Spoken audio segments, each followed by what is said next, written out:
Welcome to Madan Karky எனும் நான்.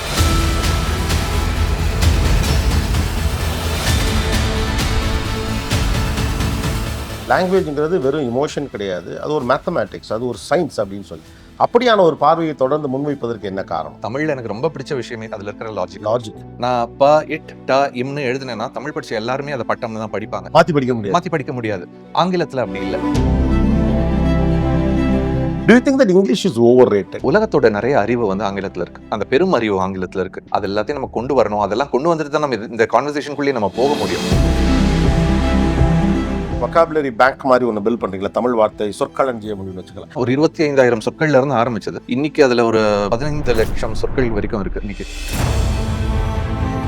இதை செய்யணும்னு தோணுறதுக்கான தன்முனைப்புக்கு என்ன காரணம்? சீன மொழியில வந்து உலகத்துல எந்த அறிவியல் இலக்கியம் வந்துச்சுனாலும் முதல்ல உடனே வந்து அந்த இலக்கியத்தை வந்து அவங்களோட மொழியில அதை கொண்டு வந்துட்டு இருக்காங்க. தமிழ் அது மாதிரி கொண்டு வரணும். அதுக்கு வந்து முதல் அடித்தளம் வந்து சொற்கள். மருத்துவத்துல அவ்வளவு இருக்கு, அவ்வளவு வொக்காபுலரி இருக்கு மருத்துவத்துல. இது மாதிரி ஒவ்வொரு துறையில இருக்கிற சொற்கள் எல்லாத்தையும் கொண்டு வந்து வச்சுட்டு அதுக்கப்புறம் இந்த உலக அறிவு எல்லாத்தையும் தமிழ்ல கொண்டு வரணும். அப்புறம் தமிழ்ல இருந்து அறிவு புதுசா உருவாகணும். இது ஒரு பெரிய ஒரு ப்ராசஸ் ஒன்று இருக்கு. நீங்க ஒரு கவிதை எழுதும் போது முதல்ல நீங்க எதை கவனிப்பீங்க? அந்த வார்த்தை தருகிற சத்தமா இல்லை அது தரும் அர்த்தம்? முதல்ல உணர்ச்சி தான். அங்கிருந்தான் தொடங்கும் எல்லாம். இந்த பாட்டோட உணர்ச்சி என்ன, யாரோட பார்வையில இருந்து பாடப்படுது, அந்த உணர்ச்சியை வந்து எப்படி அவங்க வெளிப்படுத்துறாங்க, கேட்கறவங்க எப்படி அதை புரிஞ்சுக்கணும். இரும்பிலே ஒரு இருதயம் உழைக்கும். அதாவது ஒரு எந்திரம் எப்படி சிந்திக்கும், தன் காதல் உணர்வை அது எப்படி பிரதிபலிக்கும் அப்படிங்கிறத ஒரு மனிதன் உணர்தல்ல எனக்கு ஒரு நெருக்கம் இருக்கு. இல்லையா இருந்தாலும் இப்படி பண்ணிட்டான் அப்படின்னு. இப்போ இதே மாதிரி ஒரு கவிதையை ஏஐ பண்ணும், ஆனா எனக்கு இந்த இமோஷனல் கனெக்ட் இருக்குமா? அப்பா கிட்ட வந்து ஒரு வாட்டி இது மாதிரி வந்த புதுசுல ஒரு ஆண்டு மேல இருக்கும்னு நினைக்கிறேன். அது ஆரம்பிச்சிட்டு இருந்தப்போ அப்பா கிட்ட வந்து கவிதைகள்லாம் எழுதுதுன்னு, அது கவிதை எழுதும்பா நான் உயிர் இருக்காது அதுல அப்படின்னாரு. சரி நீங்க ஏதாவது ஒரு தலைப்பு கொடுங்க, அது எழுதுதான்னு பார்க்கலான்னு அவர் வந்து ஒரு 4 பேர்ட் மைக்ரேட் ஆயிட்டு வருது. நடுவில் வர வழியில ஒருத்தன் சுட்டுறான், ஒரு பேர்டை சுட்டுறான். இப்போ இந்த மிச்ச 3 பேர்ட்ஸோட மனநிலை என்ன, இதை பத்தி ஒரு கவிதை எழுத சொல்லுன்னு சொல்லி கேட்டார். அது கவிதை எழுதுச்சு. நான் அதை படிச்சு காட்டினேன். அப்பாவோட கண்ணில் அப்படியே ஜஸ்ட் அப்படி ஈரமாச்சு.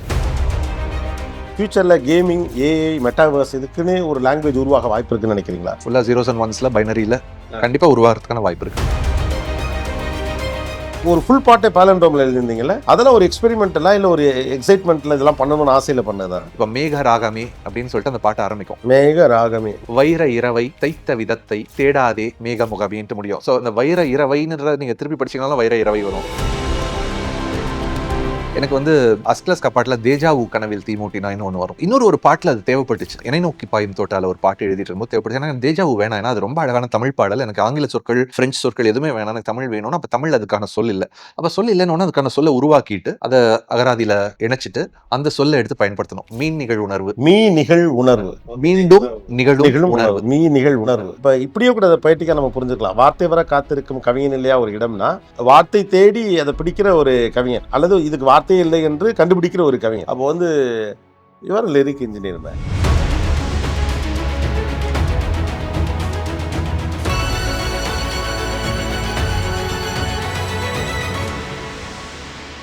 மதன் கார்கி எனும் நான். டைட்டில் ஸ்பான்சர்ஸ் சத்யா குலுகுலு AC offer, RSoft R2 AICRM plus 12 growth tools for builders. உங்கள் சத்யாவின் full moon sale up to 70% தள்ளுபடி. ஏசி விலை 2ஆம் தேதி முதல் 15% வரை உயர்கின்றது. இப்போதே ஏசி வாங்கி பணத்தை சேமியுங்கள். Automate and grow your business 10 times bigger and faster. Introducing Rsoft R2 Realtors Robo. அனைவருக்கும் வணக்கம். இன்னைக்கு நம்முடைய பாட்காஸ்ட்ல கெஸ்ட் வந்து ஒரு கவிஞர், பட் அவரை லிரிக் இன்ஜினியர் அப்படின்னு சொல்லலாம்.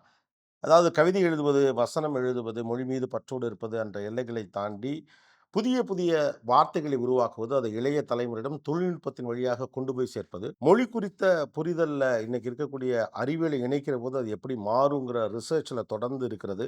இப்படியாக அவருடைய பாணி நவீன காலத்தை பிரதிபலிக்கக்கூடிய ஒரு பாணி அப்படின்னு சொல்லலாம். வெல்கம் டு மதன் கார்கி எனும் நான். வணக்கம். வணக்கம் சார். நல்லா இருக்கீங்களா? நல்லா இருக்கேன். நீங்க எப்படி இருக்கீங்க? All good, fine. ரொம்ப சந்தோஷம் ஒரு டைம் உங்களோட கிடைச்சது உரையாடுவதற்கு. எனக்கும் மகிழ்ச்சி சார். இந்த சீரீஸ் நானும் பார்த்துட்டு இருக்கேன். உங்களை நிறைய பேர் கூட நீங்கள் உங்களோட நேர்காணல்கள் எப்போ நேரம் கிடைக்கும் போதெல்லாம் பார்த்துட்டு இருப்பேன். ரொம்ப அழகாக அந்த உலக அறிவை வந்து நம்ம தமிழ் மக்களுக்கு கொண்டு வந்து சேர்க்கறதுல ஒரு முக்கியமான ஒரு பங்கு உங்களோட இந்த ஷோஸ். ஸோ எனக்கு நன்றி முதல்ல. தேங்க்யூ. இப்போ ஒரு கவிஞரை பேட்டி எடுக்கும்போது இயல்பாகவே உடைய பாடல் வரிகளை பற்றி பேசணும், அவர் வந்து இத எப்படி எழுதினாரு? எப்படி உங்களுக்கு இது உதிச்சுது? அப்படின்னு தான் தோணும். எனக்கு முதல்ல அப்படிதான் தோணும். ஆனா மதன் கார்க்கி வந்து உட்காரும்போது, முதல்ல அறிவியல் பத்தி தான் பேசணும்னு தோணுது. ஓகே. ஒரு ஒரு பிஹெச்டி இன் கம்ப்யூட்டர் சயன்ஸ்ல படிச்ச ஒருத்தரு. கவிதைக்குள்ள வருவது அப்படிங்கிறது உங்களுடைய குடும்பத்துடைய தொடர்ச்சியா வந்தீங்களா?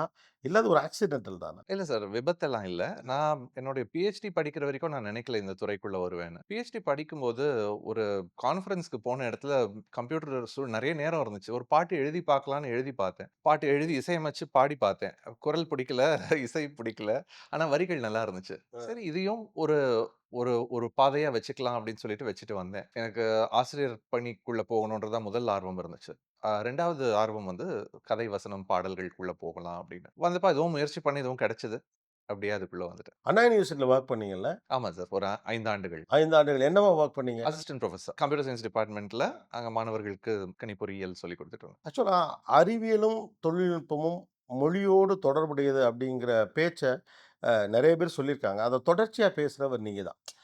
லாங்குவேஜ்ங்கிறது வெறும் எமோஷன் கிடையாது. அது ஒரு மேத்தமேட்டிக்ஸ். அது ஒரு சயன்ஸ் அப்படின்னு சொல்லி. அப்படியான ஒரு பார்வையை தொடர்ந்து முன்வைப்பதற்கு என்ன காரணம்? பொறியியல் பின்னணி தான் நெனைக்கிறேன். எனக்கு வந்து ஒரு பாட்டு ஒண்ணு குடுத்து, ஒரு சிச்சுவேஷன் ஒண்ணு குடுத்து, ஒரு மியூசிக் குடுத்தாங்கன்னா, அத வந்து நான் ஒரு மேத் ப்ராப்ளமா தான் பார்ப்பேன்.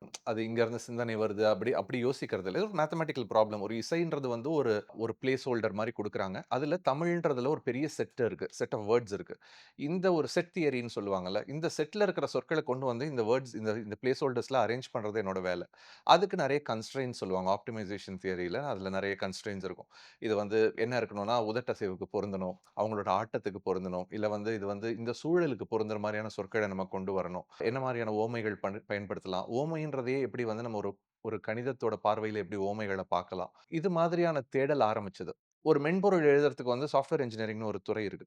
அது வந்து கைட் பண்ணும். எப்படியெல்லாம் எழுதலான்னு. நான் பாடல் எழுதணுன்ற ஆர்வம் வந்தப்போ எனக்கு ரொம்ப பெரிய ஒரு பலவீனமா நான் என்ன பார்த்ததுன்னா, சொற்கள் எனக்கு அவ்வளவா தெரியாது. வைரமுத்து மகனுக்கேவா பிரச்சனை? பாடல்கள் நெறைய கேட்பேன். ஆனா படிக்கிற பழக்கம் இல்ல. ம். அதனால வந்து நெறைய தமிழ் வொக்காபுலரி வந்து எனக்கு அவ்வளவு ரொம்ப ஒரு பெரிய ஒரு ஒரு வீக்னஸா தான் இருந்துச்சு. நான் அது நெறைய படிக்க வேண்டி இருந்துச்சு. நெறைய அப்ப தேடி தேடி நான் பண்ற மாரி இருந்துச்சு. அதுக்கு அந்த சொற்கள தேடி குடுக்குற மாரியான சில மென்பொருட்கள் உருவாக்க ஆரம்பிச்சேன். அப்படியே வந்து அந்த மென்பொருட்கள் வந்து ஆரம்பத்துல இப்ப வந்து எல்லாருக்கும் பயன்பாட்டுல இருக்கு அந்த மென்பொருள்லாம். அதிலிருந்து கொஞ்சம் கொஞ்சமா அப்படியே வந்து நான் பார்க்கும்போது, அதனால தான் வந்து எனக்கு எப்பவுமே வந்து அந்த ஒரு என்ஜினியரிங் பேக்ட்ராப்ல பார்க்கறதுனால எனக்கு பாடல்கள் எழுதினாலும் சரி, வசனங்கள் எழுதினாலும் சரி, என்ன நோக்கம்? எல்லாமே கணிதம் தான். கடைசியில எல்லாத்துக்கும் அடியில வந்து ஒரு கணிதம் இருக்கு. எழுத்து, ஒலி, மாத்திரை அளவுன்னு சொல்லிட்டு நம்ம போகும்போது, மொழிய நம்ம பிரிச்சுட்டு போம்போது, கடைசியில கணிதத்துக்கு கொண்டு போயிட்டு நம்ம ஆனா சேர்க்கிறோம். நீங்க சொல்லும்போது தான் டக்குனு எனக்கு ஞாபகத்துக்கு வருது. ஏற்கனவே இந்த மொழி வந்து ஒரு அறிவியல் ரீதியாக அணுகப்படுகிற மொழி தானே. இந்த கண்டிப்பா, சத்தத்துக்கு இத்தன மாத்திரை அப்படிங்கிற ஒரு கணக்கு இருக்கக்கூடிய ஒரு இதுதானே. அழுத்தத்திற்கு 3 சுழி வேணும். வல்லினம், மெல்லினம், இடையினம்னா அப்ப ஏற்கனவே இதுல வந்து ஒரு மேத்தமேட்டிக்ஸ் இருக்கு. கண்டிப்பா. ஏன்னா அதோட கட்டமைப்பே லாஜிக் தான். தமிழ்ல எனக்கு ரொம்ப பிடிச்ச விஷயமே தமிழ்ல, மிச்சம் எல்லாத்தையும் தாண்டி அதுல இருக்கிற லாஜிக். லாஜிக். அந்த லாஜிக் வந்து அவ்வளவு அழகா வந்து அத ஒரு கட்டமைச்சிருக்காங்க. அதனால தான் நான் ப, இட், ட, இம்ன்னு எழுதினேன்னா, தமிழ் படிச்ச எல்லாருமே அத பட்டம்ன்னு தான் படிப்பாங்க. மாத்தி படிக்க முடியாது. மாத்தி படிக்க முடியாது. ஆங்கிலத்தில அப்படி இல்ல. ஆங்கிலத்திலயும் இல்ல நெறைய மொழிகள்ல வந்து அத வந்து வெவ்வேறு ஆட்கள் வெவ்வேறு மாதிரி படிப்பாங்க. இது வந்து நீங்க பிரிட்டன்ல இருந்து வந்தீங்கன்னா, நீங்க இத இப்படி படிக்கணும். அமெரிக்கால இருந்து வந்தீங்கன்னா, இப்படி படிக்கணும்னு அந்த உச்சரிப்பு மாறும். இது ஒரு ஒரு நல்ல பெர்ஸ்பெக்டிவ் ஆக்சுவலா. ஒரு மொழிய இப்படி பார்க்கணுங்கிற எண்ணம் எப்படி தொடங்குச்சு? மொழிய எமோஷனலா ஏன்னா நமக்கு அப்படிதான் பழக்கப்படுத்தப்பட்டுருக்கோம். மொழிய உணர்வா பார்க்கிறது, எமோஷனா பார்க்கிறது, அசட்டா பார்க்கிறது. அது என்னுடைய ப்ரைடா பார்க்கிறது. அது நல்ல விஷயம் தான். ஆனா என்னுடைய மொழி லாஜிக்கல் லாங்குவேஜ் அப்படின்னு பார்க்கிற இந்த பார்வை எந்த புரிதலிலிருந்து மதன் கார்க்கிக்கு வந்தது? படிக்கும்போது என்னோட ஃபைனல் இயர் ப்ராஜெக்ட்க்கு தமிழ் குரல் எந்திரம்னு ஒண்ணு பண்ணோம். ம். அத பண்ணி ஒரு பேப்பர் பிரசன்ட் பண்ணிட்டு, அது ஒரு ப்ராஜெக்ட்டா பண்ணோம். அத பண்ணும்போது தான் எனக்கு தமிழ் மேல முதல் வாட்டி ஒரு காதல் வந்தது வந்து அந்த ப்ராஜெக்ட்ல தான். ஏன்னா தமிழ் வந்து எப்படி வந்து நம்ம என்னென்ன ஒலிகள் இருக்கு தமிழ்ல, எப்படி எந்தெந்த எழுத்து எந்தெந்த ஒலியா மாறுதுன்னு சொல்லி பார்க்கும்போது, அவ்வளவு அழகா அந்த அந்த ஒலிகள் எல்லாம் வந்து மாறுது. எப்ப வந்து நம்ம வந்து க அப்படின்னு சொல்லிட்டு சொல்லுவோம். இக்குக்கு பக்கத்துல வந்துச்சுனாலும், முதல் எழுத்தா வந்துச்சுனாலும் கன்னு சொல்லுவோம். அதுவே வந்து நடுவுல வந்து இங்குக்கு பக்கத்துல வந்துச்சுன்னா, கவா மாறும். இங்கு இல்லாம வந்துச்சுன்னா, இக்கு இல்லாம வந்துச்சுன்னா, அது ஹன்ற ஒலி வந்து வரும். இது மாதிரி அதோட அந்த கட்டமைப்பு வந்து மாறிட்டு இருக்கிறது வந்து, அந்த அந்த லாஜிக் எப்படி வந்து அமைச்சிருக்காங்கன்னு அங்க இருந்தே என்னோட இந்த ஒரு லாஜிக்கல் திங்கிங் ஆரம்பிச்சது. அப்ப இந்த மொழி மீதான உங்கள் பிரியமும், காதலும் அதோடைய நுட்பத்திலிருந்து தான் வந்திருக்கு. நுட்பத்துல இருந்தா ஓ! வந்துச்சு. அதனால தான் அந்த டெக்னாலஜிக்குள்ள நீங்க கொண்டு வந்துட்டீங்க. ஆமா. அது அப்புறம் கொஞ்சம் மெதுவா வந்து பாடல்களுக்கு மாறுச்சு. பாடல்கள் கேட்க, கவிதைகள் படிக்கிறதுக்குன்னு மாறுச்சு. அப்படியே அதிலிருந்து அந்த தொழில்நுட்பமும் இதுவும் கலந்த மாதிரியான ஒரு ஒரு பார்வை வந்தது அங்கருந்து தான். நீங்க சொன்னீங்கல்ல வொக்காபுலரி பேங்க் மாரி ஒண்ணு பில்ட் பண்றீங்கல்ல. தமிழ் வார்த்தை சொற்களஞ்சியம் அப்படின்னு வச்சுக்கலாம். இதெல்லாம் நீங்க உருவாக்குனது முதல்ல உங்களுக்காக தான். முதல்ல தொடங்குனது எனக்காக தான். ஒரு 25,000 சொற்கள்ல இருந்து ஆரம்பிச்சது. இன்னைக்கு அதுல ஒரு 15,00,000 சொற்கள் வரைக்கும் இருக்கு இன்னைக்கு. இது 15,00,000 சொற்கள்ல புதிதாக உருவாக்கப்பட்ட சொற்கள் நெறைய எவ்வளவு? சொற்கள் அதுல. புதிதாக உருவாக்கப்பட்ட ஏன்னா இது வந்து சங்க இலக்கியத்திலருந்து தொடங்கி, இன்னைக்கு புதுசா இப்போ என்னென்ன தொழில்நுட்பங்கள் உள்ள வந்துட்டு இருக்கோ, வர்ச்சுவல் ரியாலிட்டி, ஆக்மென்டட் ரியாலிட்டி இது மாரியான தொழில்நுட்பங்கள் வரைக்கும், அப்போ வெவ்வேறு துறைகள் இது வந்து சேகரிக்க ஆரம்பிச்சது. இது என்னுடைய பணி மட்டும் இல்ல. ம். சேகரிக்க ஆரம்பிச்சது ஏன்னா நெறைய பேர் வந்து இதுக்காக பணியாற்றியிருக்காங்க. நெறைய அறிஞர்கள் வந்து காலம் காலமா பணியாற்றியிருக்காங்க. அந்த எல்லா அகராதிகள்ல இருக்கிற தொகுப்புல இருக்கிற சொற்கள கொண்டு வந்துட்டு புதுசா தேவைப்படுற சொற்கள். ஒவ்வொரு ஆண்டும் வந்து ஒரு 1000 புதிய சொற்கள் உருவாகிட்டு இருக்கு. 1000க்கு மேல உருவாகிட்டு இருக்கு. ஆனா அகராதிகளுக்குள்ள சேர்ற சொற்கள் வந்து ஒரு 1000 சொற்கள். அந்த சொற்கள் எல்லாத்தையும் உள்ள கொண்டு வரது எனக்கு ஒரு நல்ல ஒரு குழு இருக்கு. அது என்னோட குழுவோட சேர்ந்து மொழியியலாளர்கள் இருக்காங்க.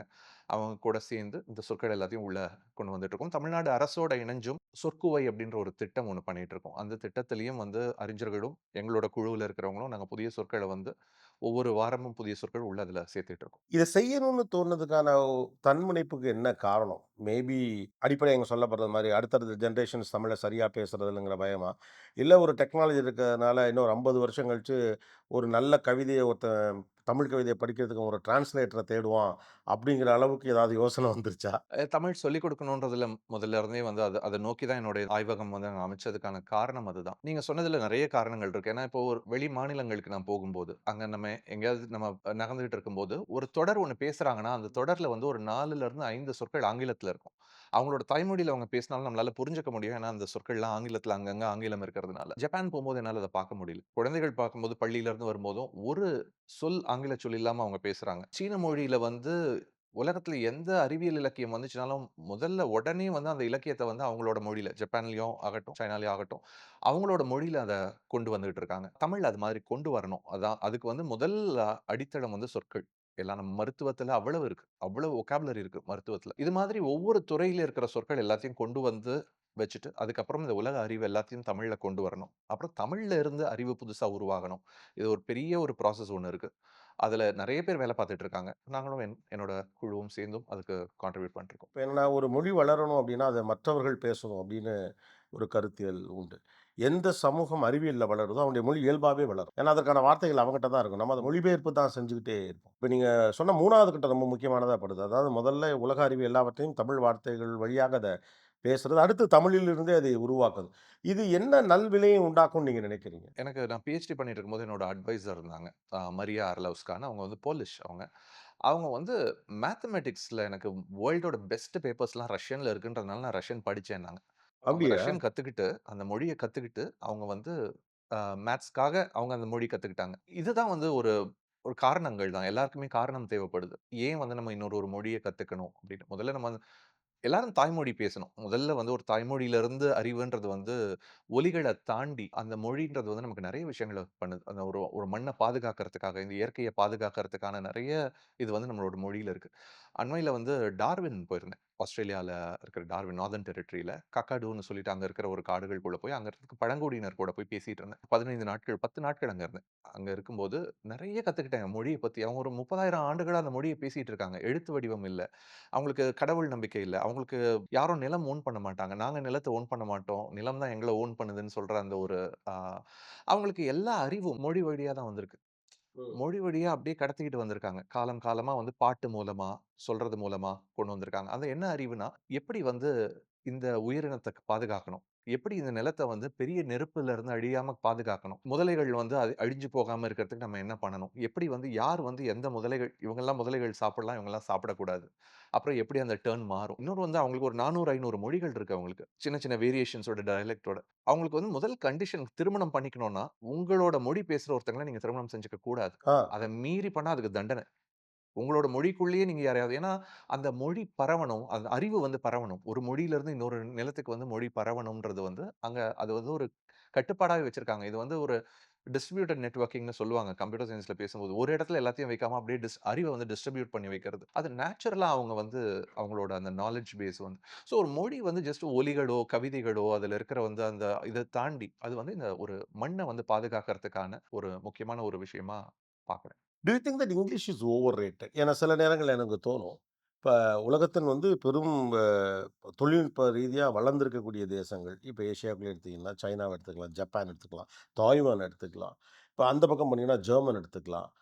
இப்படி நம்ம குறிப்பிட்டு சொல்லக்கூடிய ஆட்டோமொபைல கையில வச்சிருக்கவன், உரத்த கையில வச்சிருக்கவன், மெடிக்கல் துறைய ஆளக்கூடியவர்கள், டெக்னாலஜி ஆளக்கூடிய இவங்க எல்லாருமே தாய்மொழி வழியா தான் படிக்கிறாங்க. தாய்மொழி வழியா தான் பரீட்சை எழுதுறாங்க.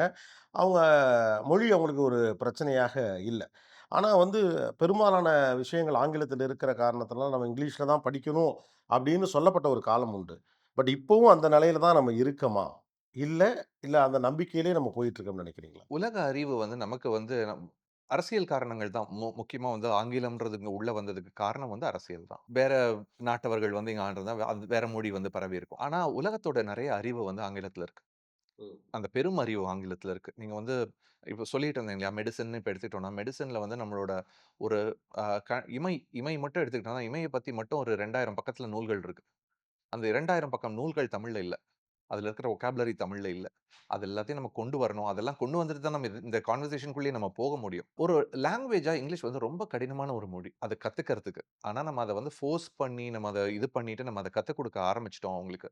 அதுல ஏன்னா நம்ம தமிழ்ல இருக்கிற மாரியான லாஜிக் அதுல இல்ல. எல்லா மொழியில இருந்தும் சொற்கள கொண்டு வந்து உள்ள வச்சுட்டு, ஏன் வந்து அது இப்படி வந்து நம்ம சொல்லணும்? ஏன் இப்படி வந்து நம்ம அத உச்சரிக்கணுன்ற அந்த உச்சரிப்புல ஓ-யூ-ஜி-ஹெச்ன்னு இருந்துச்சுன்னா, ஆர்க்கு அடுத்து வந்துச்சுன்னா, அது அஃப்ன்னு சவுண்ட் வரும். த்ரூக்கு வந்துச்சுன்னா, ஊன்ற ஒலியில வரும். த்ரூன்ற வேர்ட்ல. இது மாரி ஒவ்வொரு வேர்டுக்கு ஏத்த மாரி அந்த ஓ-யூ-ஜி-ஹெச்க்கு மட்டும் 13 வெவ்வேற விதமா நம்ம உச்சரிக்கணும். ஆனா, அத நம்ம பசங்களுக்கு வந்து சொல்லிக் குடுக்குறோம். ம். அடிச்சு இது பண்ணி எப்படியாவது நீ படிக்கணும், மார்க் வாங்கணும்னு சொல்லி அந்த ஆங்கிலத்த நம்ம திணிக்கிறோம். தமிழ் ரொம்ப ஈஸியான ஒரு மொழி கத்துக்கிறதுக்கு. அத வந்து நம்ம சொல்லிக் குடுக்கறத வந்து ரொம்ப காம்ப்ளிகேட் பண்ணிட்டு இருக்கோம். நம்ம காம்ப்ளிகேட் பண்ணி நம்ம சொல்லிக் குடுத்துட்டு இருக்கோம். தமிழ ரொம்ப எளிமையா சொல்லிக் குடுக்காம. என்ன காம்ப்ளிகேட் பண்றோம்னு நினைக்கிறீங்க? முதல்ல இருந்து ஆரம்பிச்சு ஒரு 247 எழுத்துக்கள வந்து அவங்க முன்னாடி காட்டி இது எல்லாத்தையும் நீங்க படிக்கணும். இங்கிலீஷ்ல இவ்வளவுதான் 24 தான் இருக்குன்னு சொல்லிட்டு நம்ம அத காட்டும்போதே, அவங்களுக்கு இந்த சைட்ல இங்கிலீஷ் பார்க்குறாங்க, இந்த சைட்ல தமிழ் பார்க்குறாங்க. பார்க்கும்போதே அந்த ஒரு மிரட்சி வருது. நான் இதுக்குள்ள இவ்வளோ எழுத்தா படிக்கணும் ஆமா. அப்படின்னு. இவ்ளோ எடுத்து படிக்கணுமா? இவ்ளோ படிச்சா தான் தமிழ் படிக்க முடியுமான்னு உண்ம அது கிடையாது. ஆக்சுவலி ஸ்ட்ரோக்ஸா பார்த்தா, தமிழ்ல ரொம்ப சில ஸ்ட்ரோக்ஸ் தான். ஒரு 40, 50 ஸ்ட்ரோக்ஸ் நீங்க படிச்சீங்கன்னா, ஒரு கேரக்டர் ஸ்ட்ரோக்ஸ் படிச்சீங்கன்னா, தமிழ் படிச்சிரலாம். இப்ப எங்களுடைய நாங்க கல்வி முறையில நாங்க சொல்லிக் குடுக்குற பயில்ன்ற கல்வி முறையில, இப்படிதான் நம்ம தமிழ் சொல்லிக் குடுக்குறோம். இவ்ளோ இவ்ளோ கேரக்டர்ஸ் நீங்க படிச்சா உங்களால தமிழ் எழுத முடியும்னு ஆரம்பிக்கிறோம். இங்கிலீஷ விட கம்மி உங்களுக்கு. ஏன்னா இங்கிலீஷ்ல வந்து நீங்க கேப்பிட்டல் லெட்டர், ஸ்மால் லெட்டர் கத்துக்கணும். அதெல்லாம் சேர்த்தா உங்களுக்கு பெரிய நம்பர்ஸ் போகும். அப்படி காட்டுறதே இல்ல. தமிழ வந்து ஃபுல்லா இலக்கியங்கள் மூலமா, இலக்கணம் மூலமா இப்படிதான் சொல்லிக் குடுக்கணும்னு இல்லாம, வெவ்வேற வழிகள் இருக்கு தமிழ சொல்லிக் குடுக்க. ஏன்னா ஒவ்வொருத்தரும் வந்து இன்னைக்கு மாடர்ன் டே லேர்னர்ன்னு நம்ம பார்த்தோம்னா, எல்லாம் அவங்க வெவ்வேற மாரி இருக்காங்க. ஒரு ஒரு வகுப்புல 25, 30 பேர் இருக்காங்க. 30 பேரும் வெவ்வேற மாரி கத்துக்கிறாங்க. அவங்க ஒவ்வொருத்தரும் கத்துக்கிற விதம் வெவ்வேற மாரி. சில பேர் வந்து ஒரு விளையாட்டா கத்துப்பாங்க. சில பேருக்கு கேட்டல் வழியில கத்துப்பாங்க. சில பேருக்கு வந்து ஆனா எல்லாரையும் நம்ம இப்படிதான் கத்துக்கணும். இப்படிதான் நீங்க எக்ஸாம் எழுதணும். இப்படிதான் வந்து நீங்க பாஸ் பண்ணணும்னு சொல்லிட்டு வைக்கும்போது, தமிழ்ல அதுவும் மதிப்பெண்களும் வந்து அவங்க அதிகமா வர்றதில்ல. தமிழ் வந்து ரொம்ப அது கடினமான முறையில அது அறிமுகப்படுத்தப்படுறதுனால, இத வந்து நம்ம மாத்துறதுக்கான முயற்சிகள் எடுக்கணும். இப்ப தமிழ கத்துக்கிறதுக்கு அல்லது இந்த தலைமுறைக்கு கொண்டு போய் சேர்க்கிறதுக்கு இலக்கணம், இலக்கியம் அப்படின்லாம் ரொம்ப அழுத்தம் கொடுக்க வேண்டாம். அல்லது ஒரு இலகுவான பாணியில அத சொல்லலாம்னா, மொழியினுடைய வீரியமும், அதோடைய சூட்சுமமும் பலகீனமாயிடாதா? கண்டிப்பா பலவீனமாகாது. அது எப்படி சொல்லிக் கொடுக்கிறோம்ன்றத பொறுத்து தான். அவங்க எடுத்த உடனே வந்து அவங்களுக்கு ஒரு இலக்கண வகுப்புன்னு போட்டு இப்படிலாம் எடுக்கிறதுக்கு பதிலா, ஒளி புகும் பொருட்கள், ஒளி புகா பொருட்கள்னு சொல்லிட்டு இயற்பியல்ல இருக்கு. அந்த ஒளி வந்து இதுக்குள்ள புகுந்து போகும். இதுக்குள்ள புகாமல் போகும். புகா பொருள் அப்படின்றது வந்து இருகெட்ட எதிர்மறை பெயரெச்சம்னு நான் சொல்லிக் கொடுக்கும்போது, அவங்க வந்து ஒரு 9ஆம் வகுப்புல ஒளி படிக்கும்போது, அவங்க ஒளியும் கத்துக்கிறாங்க, தமிழும் கத்துக்கிறாங்க. அது எப்படி அங்க எங்க சொல்லிக் குடுக்குறோம்? எப்படி வந்து நம்ம இன்டகிரேட் பண்றோம் மத்ததோட அப்டின்ட்டு. இப்போ கெமிஸ்ட்ரியில வந்து ஆல்கைன்ஸோட பேரு எழுதுறது எப்படின்னு சொல்லிட்டு அங்க சொல்லிக் குடுப்பாங்க. பசங்க ரொம்ப வேகமா கத்துப்பாங்க. எப்படி வந்து ஆல்கைன் ஆர்கானிக் கெமிஸ்ட்ரியில வரும். அதுக்கு சொல்லிக் குடுக்கும்போது, ஒரு ஏல முடிஞ்சு, இதுவும் ஈல முடிஞ்சு 2மே வவல்ல முடிஞ்சுச்சுன்னா, நடுவுல வந்து ஒரு ஒய் வரும்ன்ற மாதிரி, அந்த ஈத்தைன் அது மாரியான நெறைய திங்ஸ் அந்த ஒய் எக்ஸ்ட்ரா ஆட் ஆகும்னு சொல்லுவாங்க. தமிழ்லயும் இதே தான் உடன்படுமைன்னு சொல்லுவோம். ஒரு உயிர் எழுத்துல முடிஞ்சு, ஒரு உயிர் எழுத்துல தொடங்குச்சுன்னா, அலை ஓசை வந்துச்சுன்னா, அலை ஓசைன்னு ஒரு யகரம் வரும். அப்புறம் இல்லன்னா ஒரு வகரம் தோன்றும் அப்படின்றது வந்து நம்ம ஒரு விதி. இத வந்து நம்ம அந்த ஆர்கானிக் கெமிஸ்ட்ரி படிக்கும்போது சேர்த்து அவங்களுக்கு இத சொல்லிக் குடுக்கும்போது, இது மாரி எல்லா சப்ஜெக்ட்ஸும் இன்டகிரேட் ஆகணும். ஓகே. தமிழ தனித்து ஒரு பாடமாக சொல்லுவதை விட, அவங்க படிக்கிற மற்ற விஷயங்களோட சேர்த்து புரிவதற்காக இப்போ சின்ன சின்ன ஒரு ஷார்ட் கட்ஸ் அப்படிங்கிறது மாரி ஒரு இருக்குல்ல. அது ஒரு காம்ப்ரமைஸா உங்களுக்கு ஃபீல் ஆகலையா? இப்ப சில விஷயங்கள் அப்ப இங்கிலீஷ்ல சில ஷார்ட் கட்ஸ் உண்டு.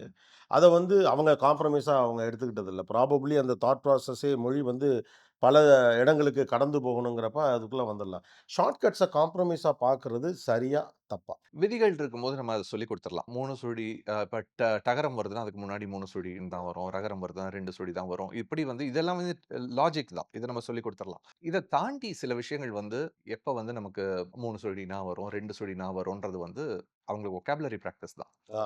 அது வந்து அந்த பயிற்சி தான். அதுக்கு வந்து நம்ம ஷார்ட் கட்ஸ் வச்சு நம்ம சொல்லிக் குடுக்க முடியாது. ஏன்னா, ஒரு ரூல் யுனிவர்சலா அப்ளை ஆகாது. பறவை வந்து இந்த ரா வரும். பெரிய பெரிய ரா வந்துச்சுன்னா, அது வந்து குட்டி பறவை. குட்டி ரா வந்துச்சுன்னா, அது பெரிய கடல் அப்படின்னு சொல்லிட்டு நம்ம சொல்லிக் குடுக்குறோம்னா, சொல்லிக் குடுக்க முடியும். ஆனா, இந்த லாஜிக் எல்லாத்துக்கும் எல்லா அப்ளை ஆகாது. இடத்துலயும் வராது. ஆமா. இப்ப 80, 90கள்ல படித்த மாணவர்கள் கரெக்ட்டா 3 சொல்லினாவும், கரெக்ட்டா ரெட்ட சொல்லினாவும் போடுவாங்க.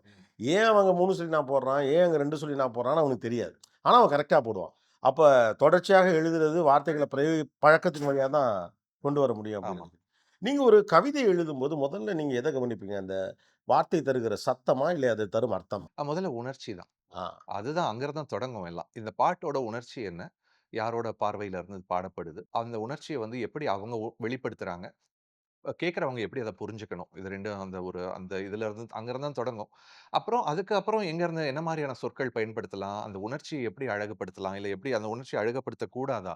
அழகு எல்லாத்தையும் விட்டுட்டு வெறும் உணர்ச்சிய மட்டும் நம்ம முன்னெடுத்து வைக்கலாமா? இந்த முடிவுகள்லாம் பாட்டு எழுதும்போது வரும். ஒரு வார்த்தை கவிதைக்கு தேவைப்படுகிற வார்த்தை, ஒரு உணர்ச்சி தான் அதனுடைய அடிப்படை கூறு அப்படின்னா, அதுக்கு ஒரு அல்காரிதம நம்ம செட் பண்ணிட்டோம்னு வச்சுக்கங்களேன், அதோட அழகியல் போயிடாதா?